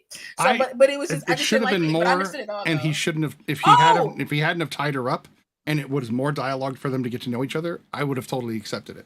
It should have been way more. It should have been way more. But again, it's the time that we're in. And I understand, again, that, but to me, that's still a trope that I've seen in the 90s, where it's like, you barely know this person, and all of a sudden it's like you around them long enough, you fall in love with this person. It's 3 days of the Stockholm syndrome. Like, that's all this is. Yeah. It's like Beauty and the Beast in a way. She fully sides with him too, and like helps him. Because she fully like after, like, it wasn't deputy director of the CIA with him. The CIA, like, come on, girl, it's the CIA. Like, what are you doing? But again, it was still like to me, it was still like a solid film, because I love, like Mickey said, I love the way it ended, because it's like, you don't know. All you can. It was like a very Inception-y ending, like. It's up to you to decide whether or not he was able to live his life, or he died just a few steps away from Times Square or something like that. Do you guys want to hear a weird connection between these three films? It's such a subtle little connection, but it's there. So these three movies are about somebody showing just the top half of their face. There's a moment in The Sting where Robert Redford gets walked up on, and he turns around, and the guy's so tall he can only see over his shoulder. In this movie, at the very end of the film, when they freeze frame on him, he's hidden and obscured. So different movie.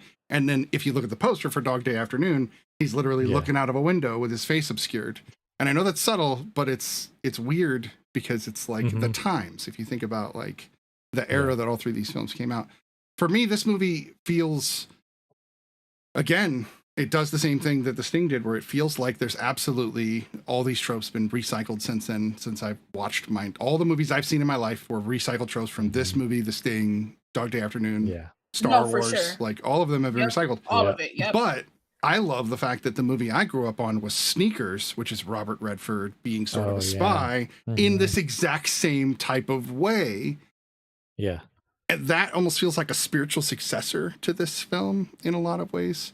But that's the Redford I grew up with. And then I see him in this and I'm like, oh, wow, okay. I see why they picked him for Sneakers. It's literally the same exact character.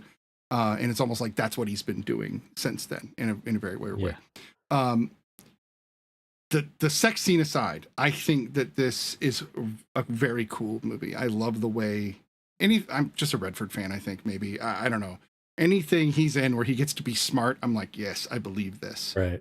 And I love it. And so I watch him just run around and do all these things, and is a very well-read and probably eidetic memory, even though they don't mention it. It feels like he has one. Yeah. He pulls off some crazy shit, and I think that's pretty great. So, with all the whole phone shit, thing, right? Yeah, exactly. Yeah. So I mean, like that's what's fascinating to me too. Like back then, like the stuff they had, because they don't have cell phones and like Right. drones and like all this crazy ridiculous stuff we have now. But there's a lot of lead work. he's exactly. He's like, it's all analog. I died. I'm like, I have to read to live. I'm dead. Just let me die. But I do think I will say this.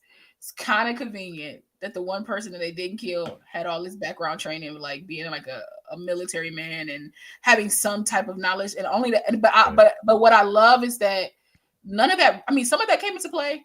But I love that what came into play more was that the fact that he read a lot. So he knew certain tactics that the government does just from like the reading aspect that he reads a lot. I was like, I love details like that in characters. It informs characters so much for me because you can have somebody that's like smart because they just a really good book reader. They read a lot of things. And the reason why that they survive is because like they're remembering when he after he had sex, because that's a clarity. It cleared him up. Moment. Cleared him up real good. He got some rest. He had to worry about this girl ratting him out. Got some ass, felt good about himself. But when he was at the table trying to figure out why he's being targeted, why these people are after him, why these things, I love that it kept flashing back to these little moments that maybe you forgot because the movie is like 2 hours. But like maybe, like he kept flashing back to being like, okay, what did he say? What did he say? His brain was just moving. And I'm like, he's so smart. And you rarely see like smart people in films. You just see like plot armor people in films. And to me, I love that he was able to survive just based off of being smart, like and book smart at that. Not like he was like a kung fu master, because that fight with the mailman had me dying. I liked that fight. I liked that fight. Yeah, exactly. Yeah, because he doesn't know the fight. It's a real fight. He doesn't. Yeah. But I was cracking up, okay, because it's such an old school way to like film a fight scene that it was just like they was like hi-yaing and karate kicking each other. And I'm just like, stop it! But I just thought it was funny. I was cracking up so bad. I was like, they ain't had no fight choreographer for this. And they was like, just do some stuff, y'all. Like, but I thought that was funny. People were almost getting shot in that scene, so it was. I don't know. It felt tense to me. It felt. Yeah, me too. Yeah. It felt goofy to me, but I enjoyed it. It felt hella goofy to me. And that's only because I'm so indoctrinated with this, like everybody's a kung fu master. Everybody's like a hand-to-hand combatant. Like everybody's this thing. Yeah, I'm kind of tired of that in modern movies. When I saw them kind of be like, he pulled the rug from underneath him. To me, that's awesome. Because I love, I love that part when he pulled the rug, because it was like you wasn't gonna get to him, so you might as well use like your environment to your advantage. But it was just like the kicks and the flails in the movie. I was like, this is hilariously goofy. But it didn't take me. But the thing is, it didn't take me out of the movie. I wasn't like, oh my god, like this was. It just made me. How laugh. else do you fight a mailman? I mean. He's an assassin, mind you. I would think that he would be a little bit better at hand-to-hand combat. Again, I'm not saying he should be like Jackie Chan out here. No, but also got a gun. But I just feel like he is a postman, but he works for the CIA as well, and so he's tapped when they need him. He is not snitty. Don't make me come to the screen. He is not. Also a postman, but see, they I had like that double agents too, inside agencies. Like it was when he came in and he looked at his shoes, because that's a good trope too, that people notice by the shoes that something's off with this person. I was like, look at the shoe. He looked at the shoes. I was like, because I was like, he about to die. From my perspective, I just saw brown shoes, normal. I should have been wearing boots. Yeah, I didn't exactly. see anything wrong with the shoes. Like male people don't wear like regular schmegular shoes as they're walking around. They wear more like steel-toed base. They are in New like York as well, like so shoes. that makes sense. Yeah, so it's like you're not wearing like slides as you go to deliver this mail. So I love that he was able to. I just love that he's a smart character. I think that might be my biggest takeaway from this film is that he's a smart character. Every move he made, like when he came out with the crowd, like he's like, "Look, you guys $5. You come help me." And he came out in the midst of a crowd because you couldn't. He blended in. I was like, he's just smart. He's just using all the stuff that he's learned. Or asking the guys to come help him break into his car so he could avoid Von Sydow.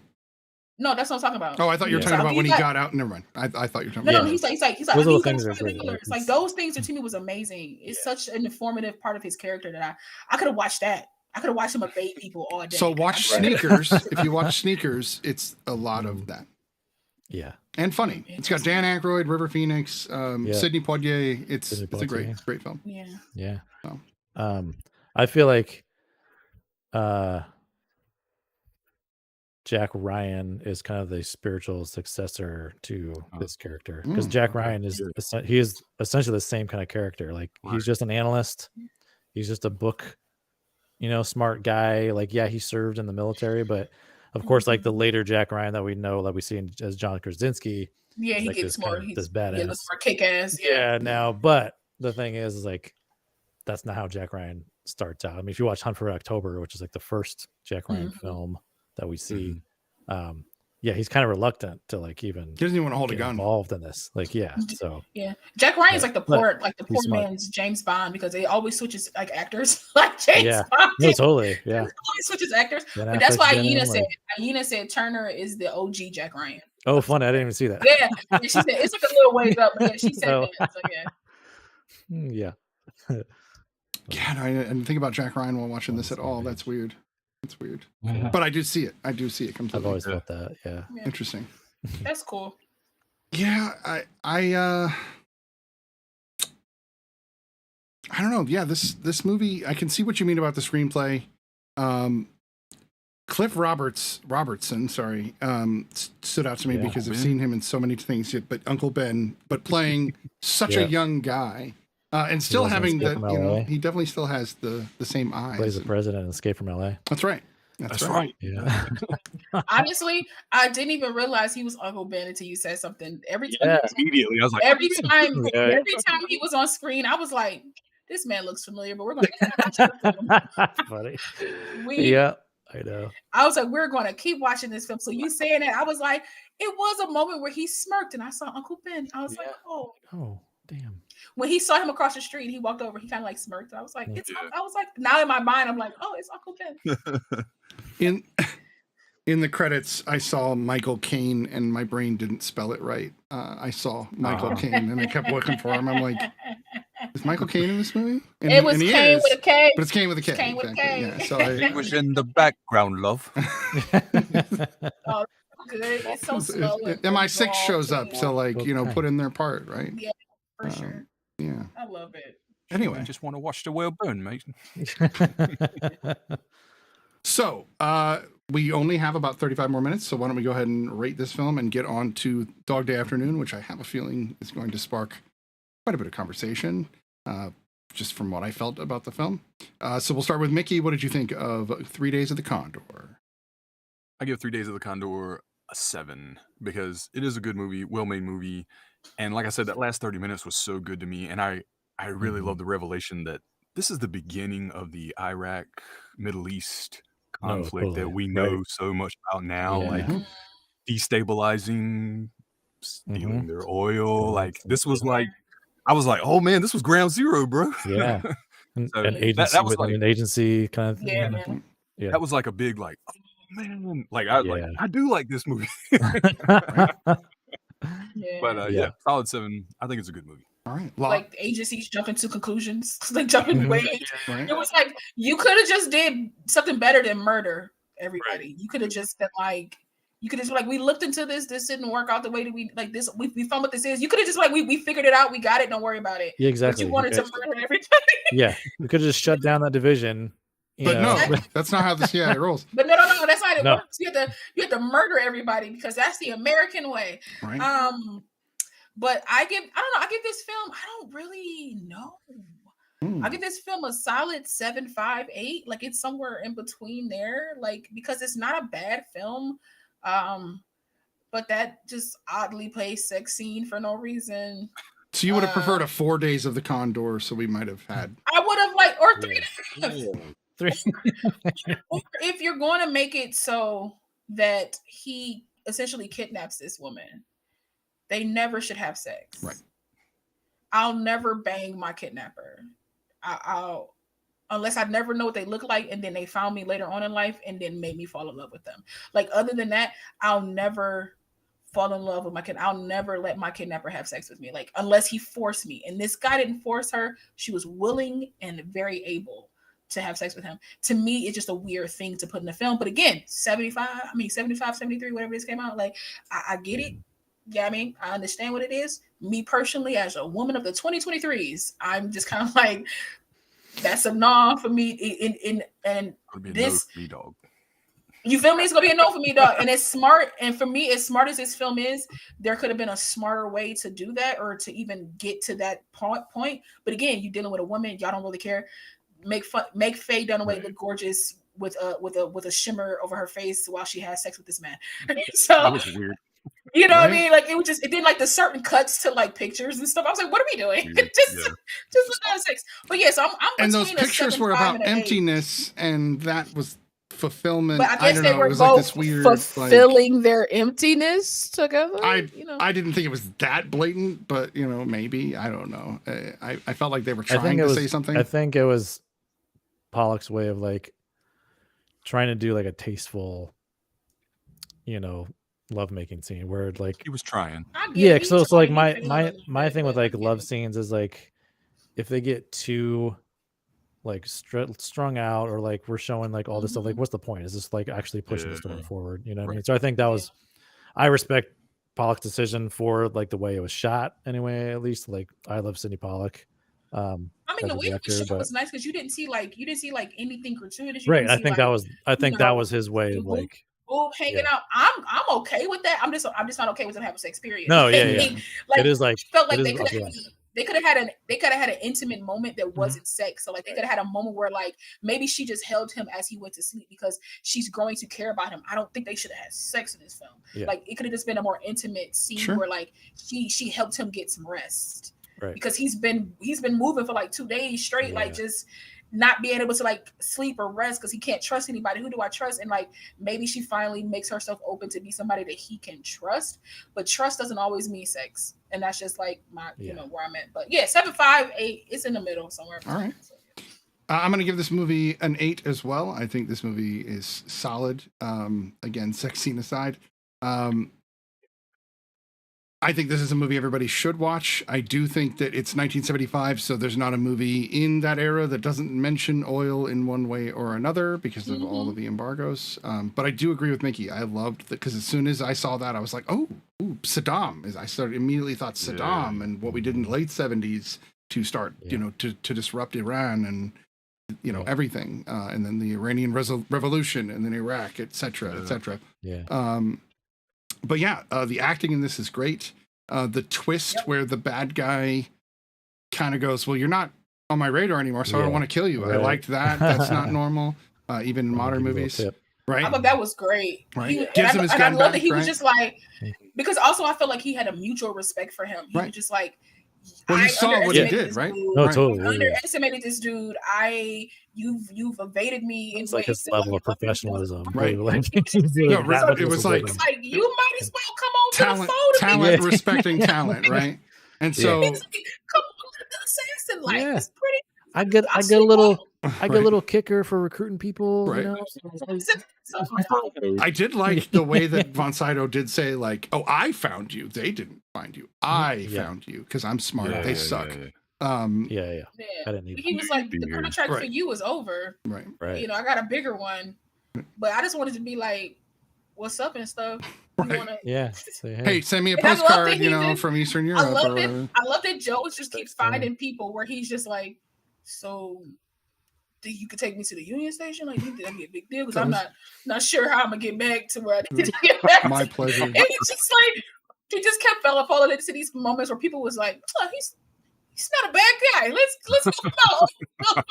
All the movie things. What did you think of 3 Days of the Condor on your 10th viewing somewhere in there? Yeah, I've seen this one a lot. Man, I know, like, I don't know. It's a 9 for me. I just love this movie so much. Yeah, I like it. Yep. Nothing wrong with it. It's a 9 for me. I love it. So sassy. That's the sassy bright. It's a 9 for me. It's a 9. Right, a little neck in there. All right, so we're gonna move on to the final film of the evening, and that is Al Pacino's Dog Day Afternoon. I've heard about this movie 1,000 times, never seen it. Always planned on watching it, and just never did. Same. So glad I was Me and forced to. Snitty just stay with the kismet, man. Right, Me too. right. I planned on watching it too. Just never got to it. This is my second viewing, so Nice. Nice. Okay, so Lala, a few times. Yes. Dog Day Afternoon. Oh, that's what you. Okay, now Al Pacino was acting in this video. Yes. Okay. if somebody was like, what's the definition of an actor? Go watch Dog Day Afternoon. Because that man was acting. I was like, I know I sent some voicemails into the Discord where I was just like, Al Pacino is Pacinoing. He's acting his butt off. I didn't know this was a real thing, so I like backgrounded and I looked into like the actual case that happened and how the original guy was just kind of like, this kind of like 30% of this ain't real. Like he was like very, but that's his own fault because the director tried to get in to see him to get more information and he said no. So that's his fault. But yeah, I looked in the background of this. I thought that was interesting. I felt like this film was heavy New York, especially the way it opened up. It was like all those establishing shots of New York. And I was like, we get it. We're in New York. I 100% get it. But I also love that we got right to the business. We got right into it. Like, and so I love that about a movie. Like, even though like the opening was kind of big because it was like how many times I'm gonna see people walking down the street, but I get that you're setting up like the feel. We're in New York. These are regular people. This is like normal thing. So like when we transition to the bank, I was like, they look suspicious. Like they just look suspicious. But I just love that their downfall was their own downfall. Like Sonny wasn't as smart as he thought he was, and the other guy was just like he just wasn't there. He was just like, I can't go back to prison, and he didn't. He died. So like you know, but I felt like this was like an out of rails John Q. In a way, if you see John Q, this is like I was thinking Cadillac Man the whole movie. If you guys have never seen that. Tim Robbins, Robin Williams is a car salesman. Tim Robbins. I've never seen Cadillac Man, but to me, it was like John Q went off the rails because essentially he did this to get this the reassignment surgery for his lover. His wife called her his wife. So I'm a Chris Sarandon. Shout out to Chris Sarandon because he killed that part. Dude, like that blew my mind. I didn't expect him. Chris Sarandon was amazing in the part. I said, okay, Chris, manicured nails, holding it. I was like, come on, you gotta play this role. You gotta play this role. The original guy did say that they got that character and like his character was like spot on. He said like he said that they were very spot on with those two characters. Everything else he was like, this could have been changed, but he said those two, like I guess their love was like the way that they portrayed their love was like it worked. But this was like a really good film. It was chaotic and it was everywhere. It was like I felt like I was in the mess with them, and it's rare for me to feel like I'm not just watching, I'm also living it. Like I got hot when people were sweating when the power went off. I was like, it's boiling in here. Like I just felt like everything that they felt. I was just like, I don't know. I enjoyed this film because Al Pacino, man, if you didn't understand why Al Pacino is Al Pacino, this film is like, he has multiple films. Like, don't get me wrong. I've seen a lot of Al Pacino movies, multiple films, but I've seen like middle-aged Pacino and like, I haven't seen Pacino like in his prime. And I was like blown away by his performance. Like I was, if I don't take anything from this film, I'll take the acting, and like the actor in me was like, this is a masterclass of he was nominated. Right, both him and Sarandon were nominated.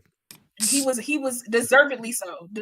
This was like one of the largest waves that Pacino had because he had just gotten off The Godfather and Serpico and this, and they were like year after year. So like he was just like sailing along.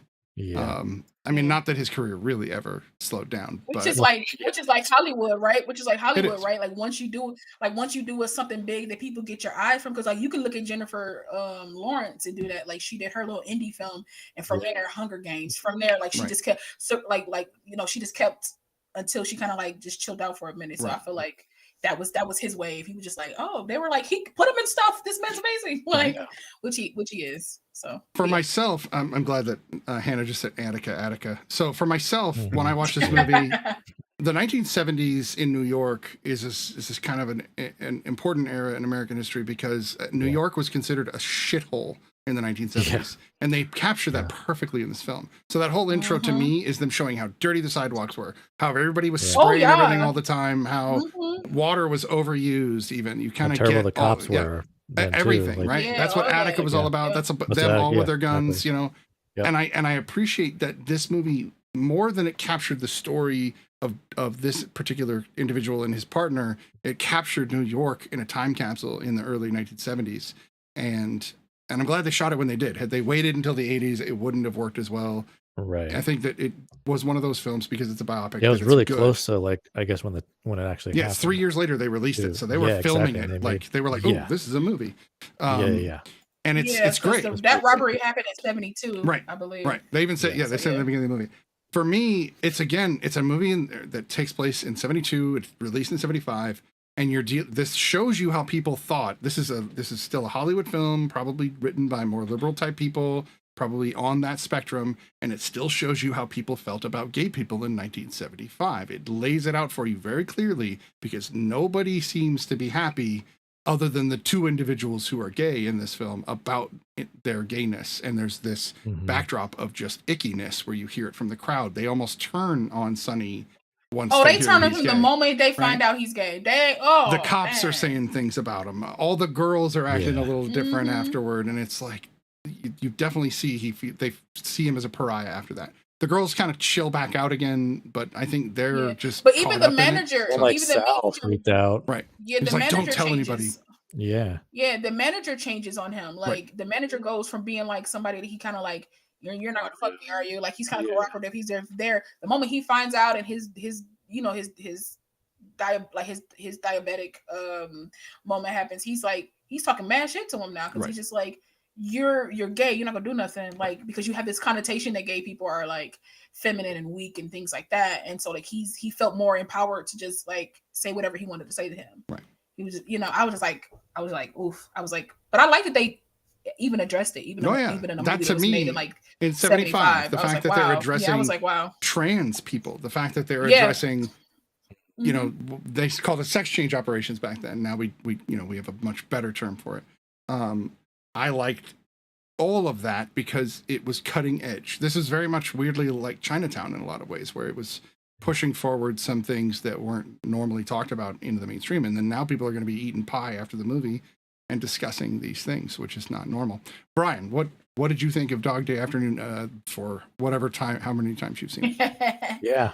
Can't remember. This might be like, I've probably seen this. This is number 50. No. I got Sidney Lumet's book right here, Making Movies. So he's the director. Nice. I believe he talks a little bit. He talks about like his whole career in that book. But yeah, no, this is a great, like, it's a, like Lala already mentioned, like it's a very performance driven film, character driven kind of film, and I love when like you can do. This is just like a great example of like filmmaking. We're gonna do everything in one location. You know what I mean? The budget was probably like relatively cheap to do, and they said budget was between 3.5 and 3.8 million. Yeah. So yeah. Fairly small. So that's pretty good, just all in one location, and like just like the creative challenges with that, and not making it boring, because that can happen. But that's where the performances come in, and it's like, yeah, Serena's performance was just like another thing too that I really appreciate about this is like everything goes wrong because these guys aren't like professional criminals. They're not. This is just like a gut reaction to something. They like, okay, this is what we can do because I need money now, and everything. And he kind of like looped some buddies into it. One guy immediately can't do it. Right after that, Yeah, exactly. Yeah, and the thing too, there's like a lot of humor in this movie when it's a very like kind of serious thing. But that felt so real to me though. In all these conversations that like there's some of this humor in there, but it just felt so natural.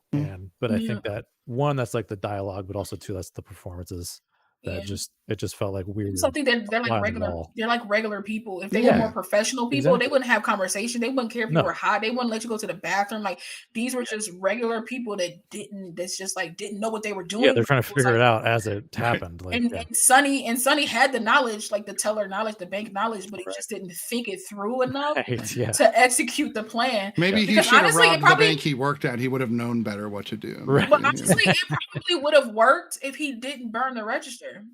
Right. The moment he burned the register, everybody the figured one. out it was. Yeah. Right. How about you, Yeah. Mickey? What did you So- think of Dog Day Afternoon? You said it was your second viewing.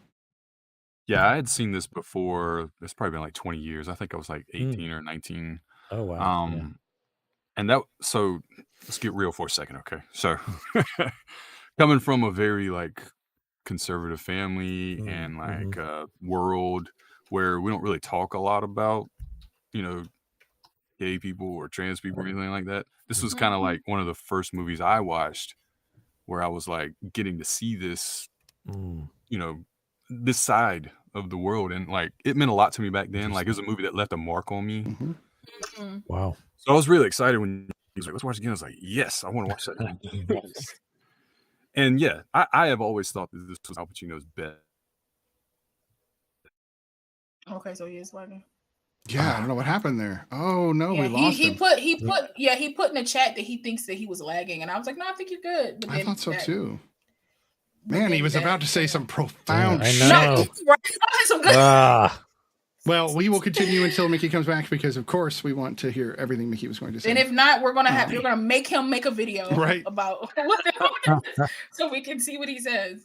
But yeah. This movie also was another, everybody always compares, they take the Joker, Joaquin Phoenix's Joker movie, and they always say, oh, it's just Taxi Driver. And I'm like, yeah, no, I mean, yeah, but it's this too.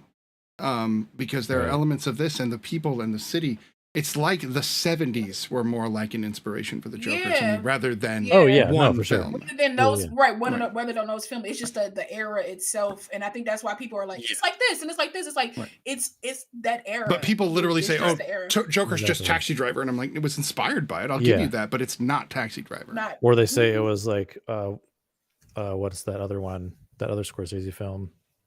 Damn it, with De Niro also. Raging Bull? No, because it's not like Raging it was Bull. like where he's a stand-up comedian.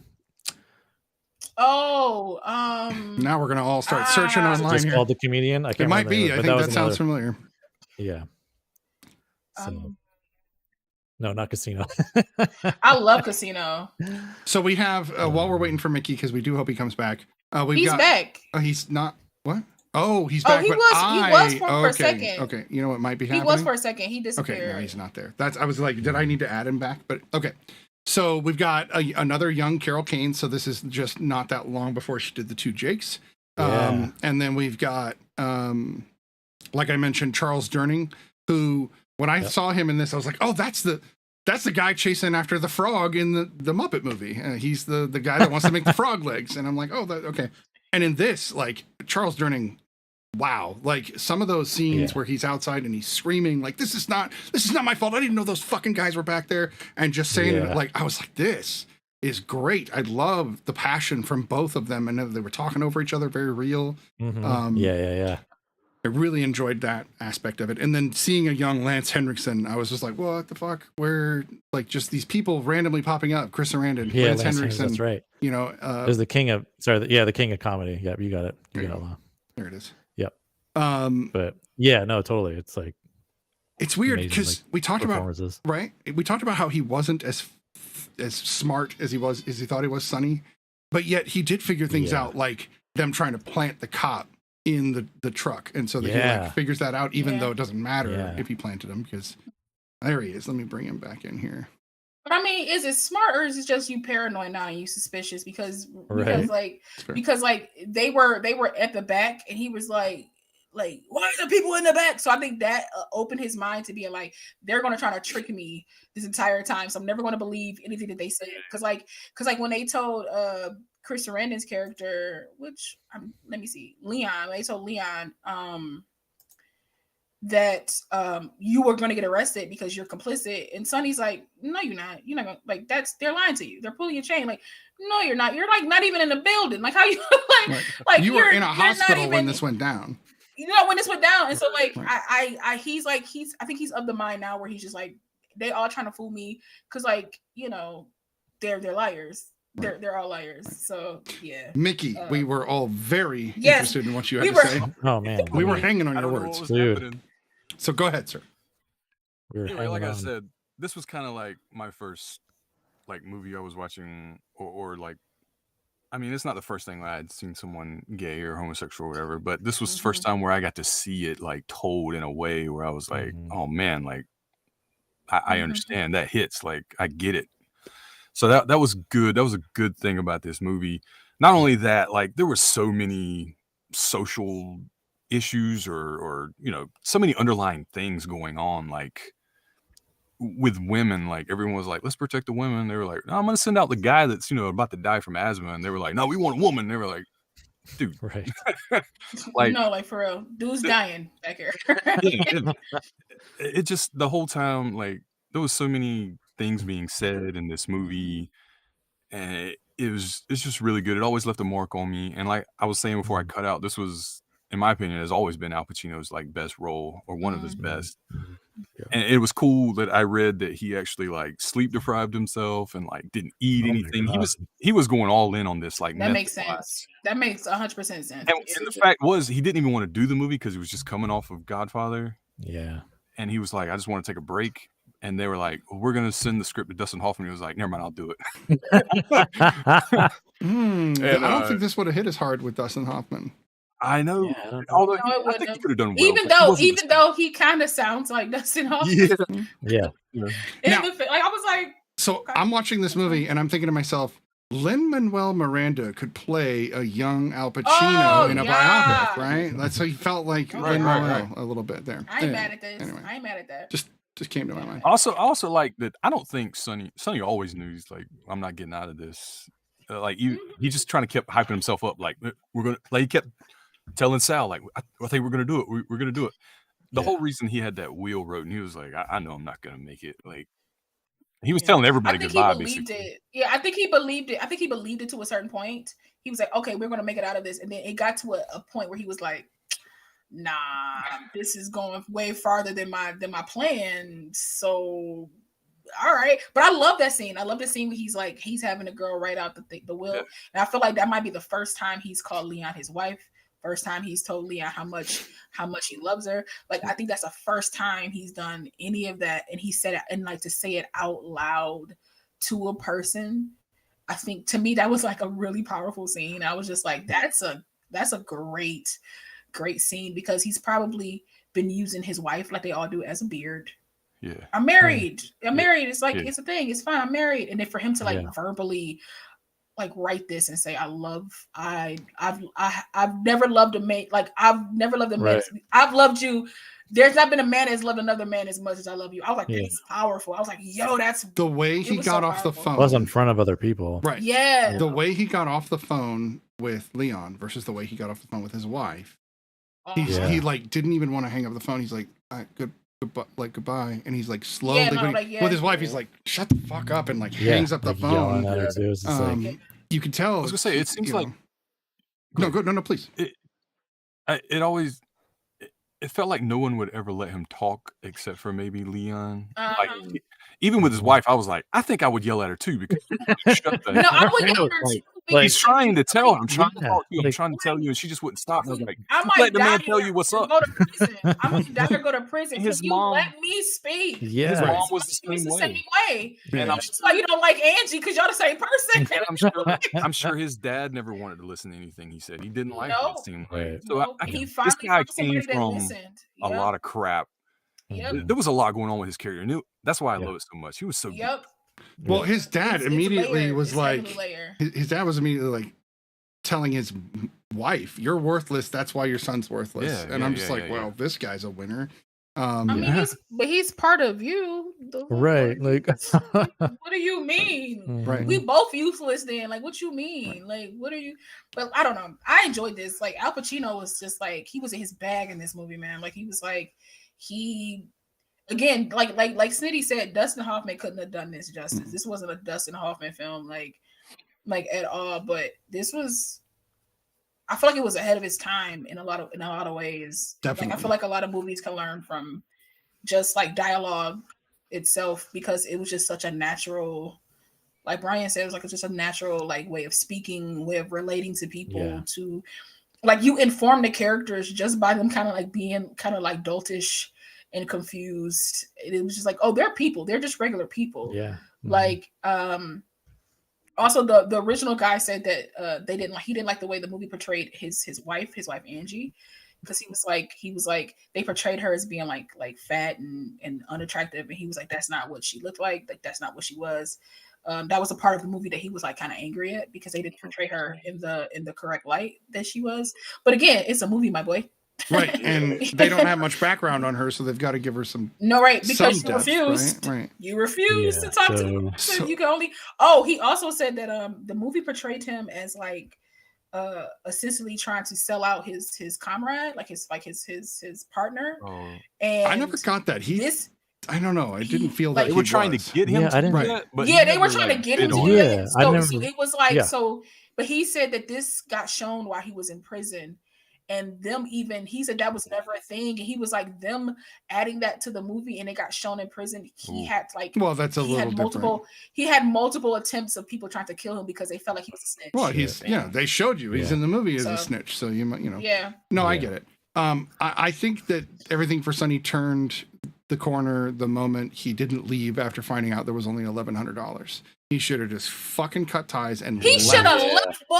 You got information. Should have left. Take the 1,100 even. So, you know, even the cashier's checks. Right. I'm sorry, the traveler's checks. And I liked how he the drawers. I was impressed by that, and like how he got all that. And he knew what was fake and what wasn't. But get all that and leave. Why he didn't just leave right then, even out the back door, is beyond me. The rest, you know, this movie also is just like the other two because it's from the 70s. I swear to God, every movie since then, the reason everybody has the idea to call for a jet is because these guys did. And since then, everybody that ever wrote a movie or ever thought about robbing a bank has been like, I can work it out, you know. And I think every movie about this, like Cadillac Man, is almost a parody of this in a way. Yeah. And I never knew. It always felt like it was a parody because it's the same. Well, it's almost story. like the characters in Cadillac Man saw Dog Day Afternoon. Right. That's what I'm saying. Tim Robbins was like, I saw Dog Day Afternoon. They got a plane, right? Yeah, we'll do it.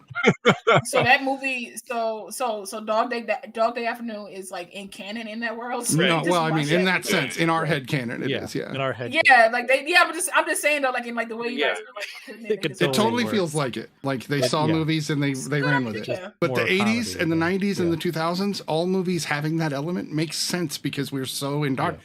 The four people on this panel have been indoctrinated by film beyond belief since our birth, really. And we've all seen. I mean, I don't know if we were to put together the collective films that this panel has seen individually. We may have seen the same film each, but it would still count as a single viewing.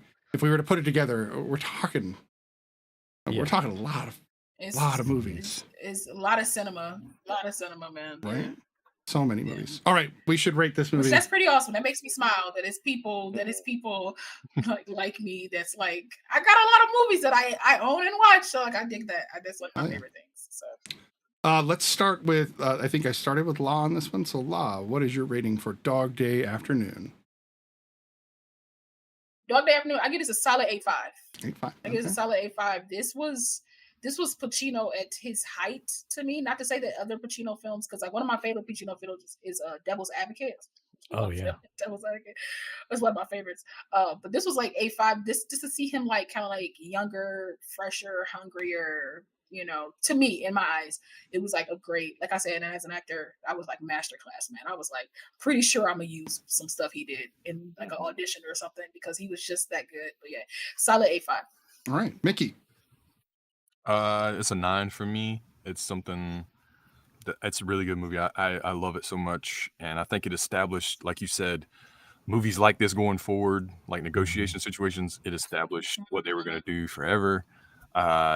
It's still, I think, Robert De Niro's best role. I'm sorry, Al Pacino.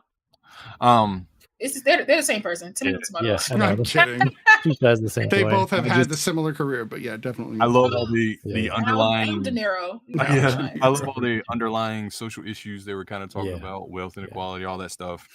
So yeah, 9. Love the movie. All right. How about you, Brian?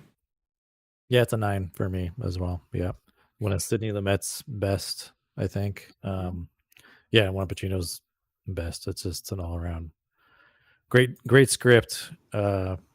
And I just love the filmmaking side of it too. Let's just like man, if you can like take like that's something I've tried to like do. Well, I suggest to other people too, is like, hey, if you can like have it take place in one location and not your like freaking apartment or whatever it is, your own house, go for it. Like you'll walk away a better filmmaker for it too. But yeah, it's a 9. I like it. I'm gonna give this movie a 10. I think this movie is 10.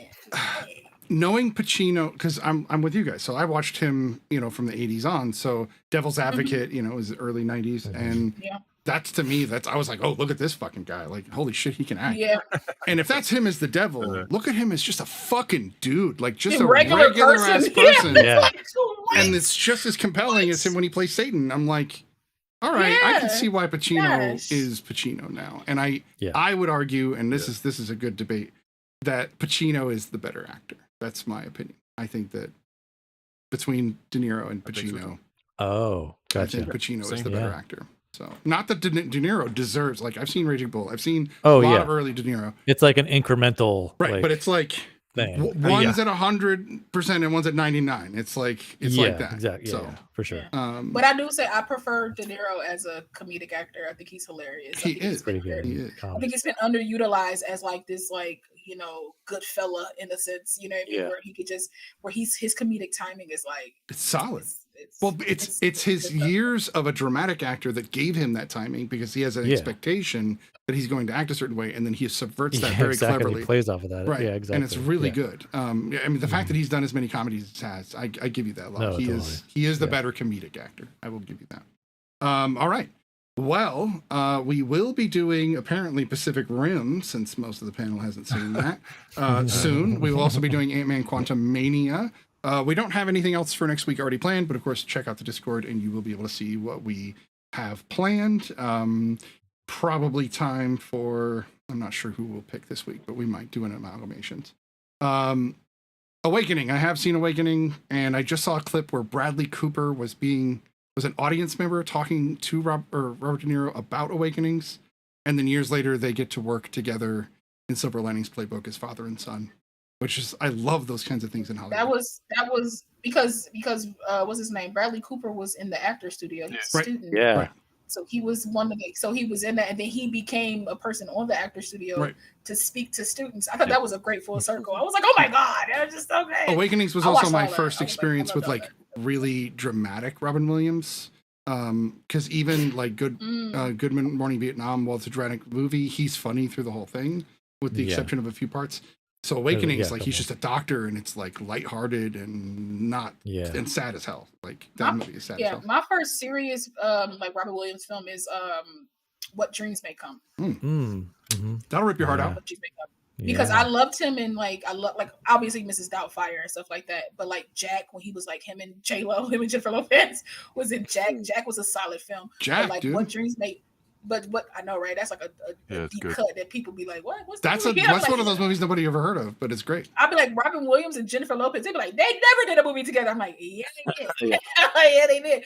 I feel the same about Toys. Toys is such a weird movie, right? It is. It didn't do very well. It did terrible, but it's fun. I'm not the biggest Robin Williams fan, because I felt like he a lot of his comedy is very like, whenever he would portray black people, was very like stereotypical, made me cringe. Right. Yeah. So I never quite liked that part of Robin Williams, but I do enjoy Robin Williams. Right. So we should have like a Robin Williams week where we watch some of his more obscure films. Like Toys, sounds like we have next week's planned, if we can find them playing. Insomnia. Yeah, you gotta find them. I love Insomnia. That's actually early Nolan. Yeah. If we can find them streaming. Right. Yeah. But yeah. By the way, What Dreams May Come broke me as a person. I think that's what made me like really like look at film differently. It like it's because it's such a layered movie. I was like, I want to make movies. I think that was the movie where I was like, I want to make movies. Right. Whereas Jodie Foster and Nell was the movie where I was like, I want to be in movies. I like it, man. So we'll look to see if those movies are playing without a doubt. Other than that, I guess this has been another episode of The Real Study. Thank you all for joining us.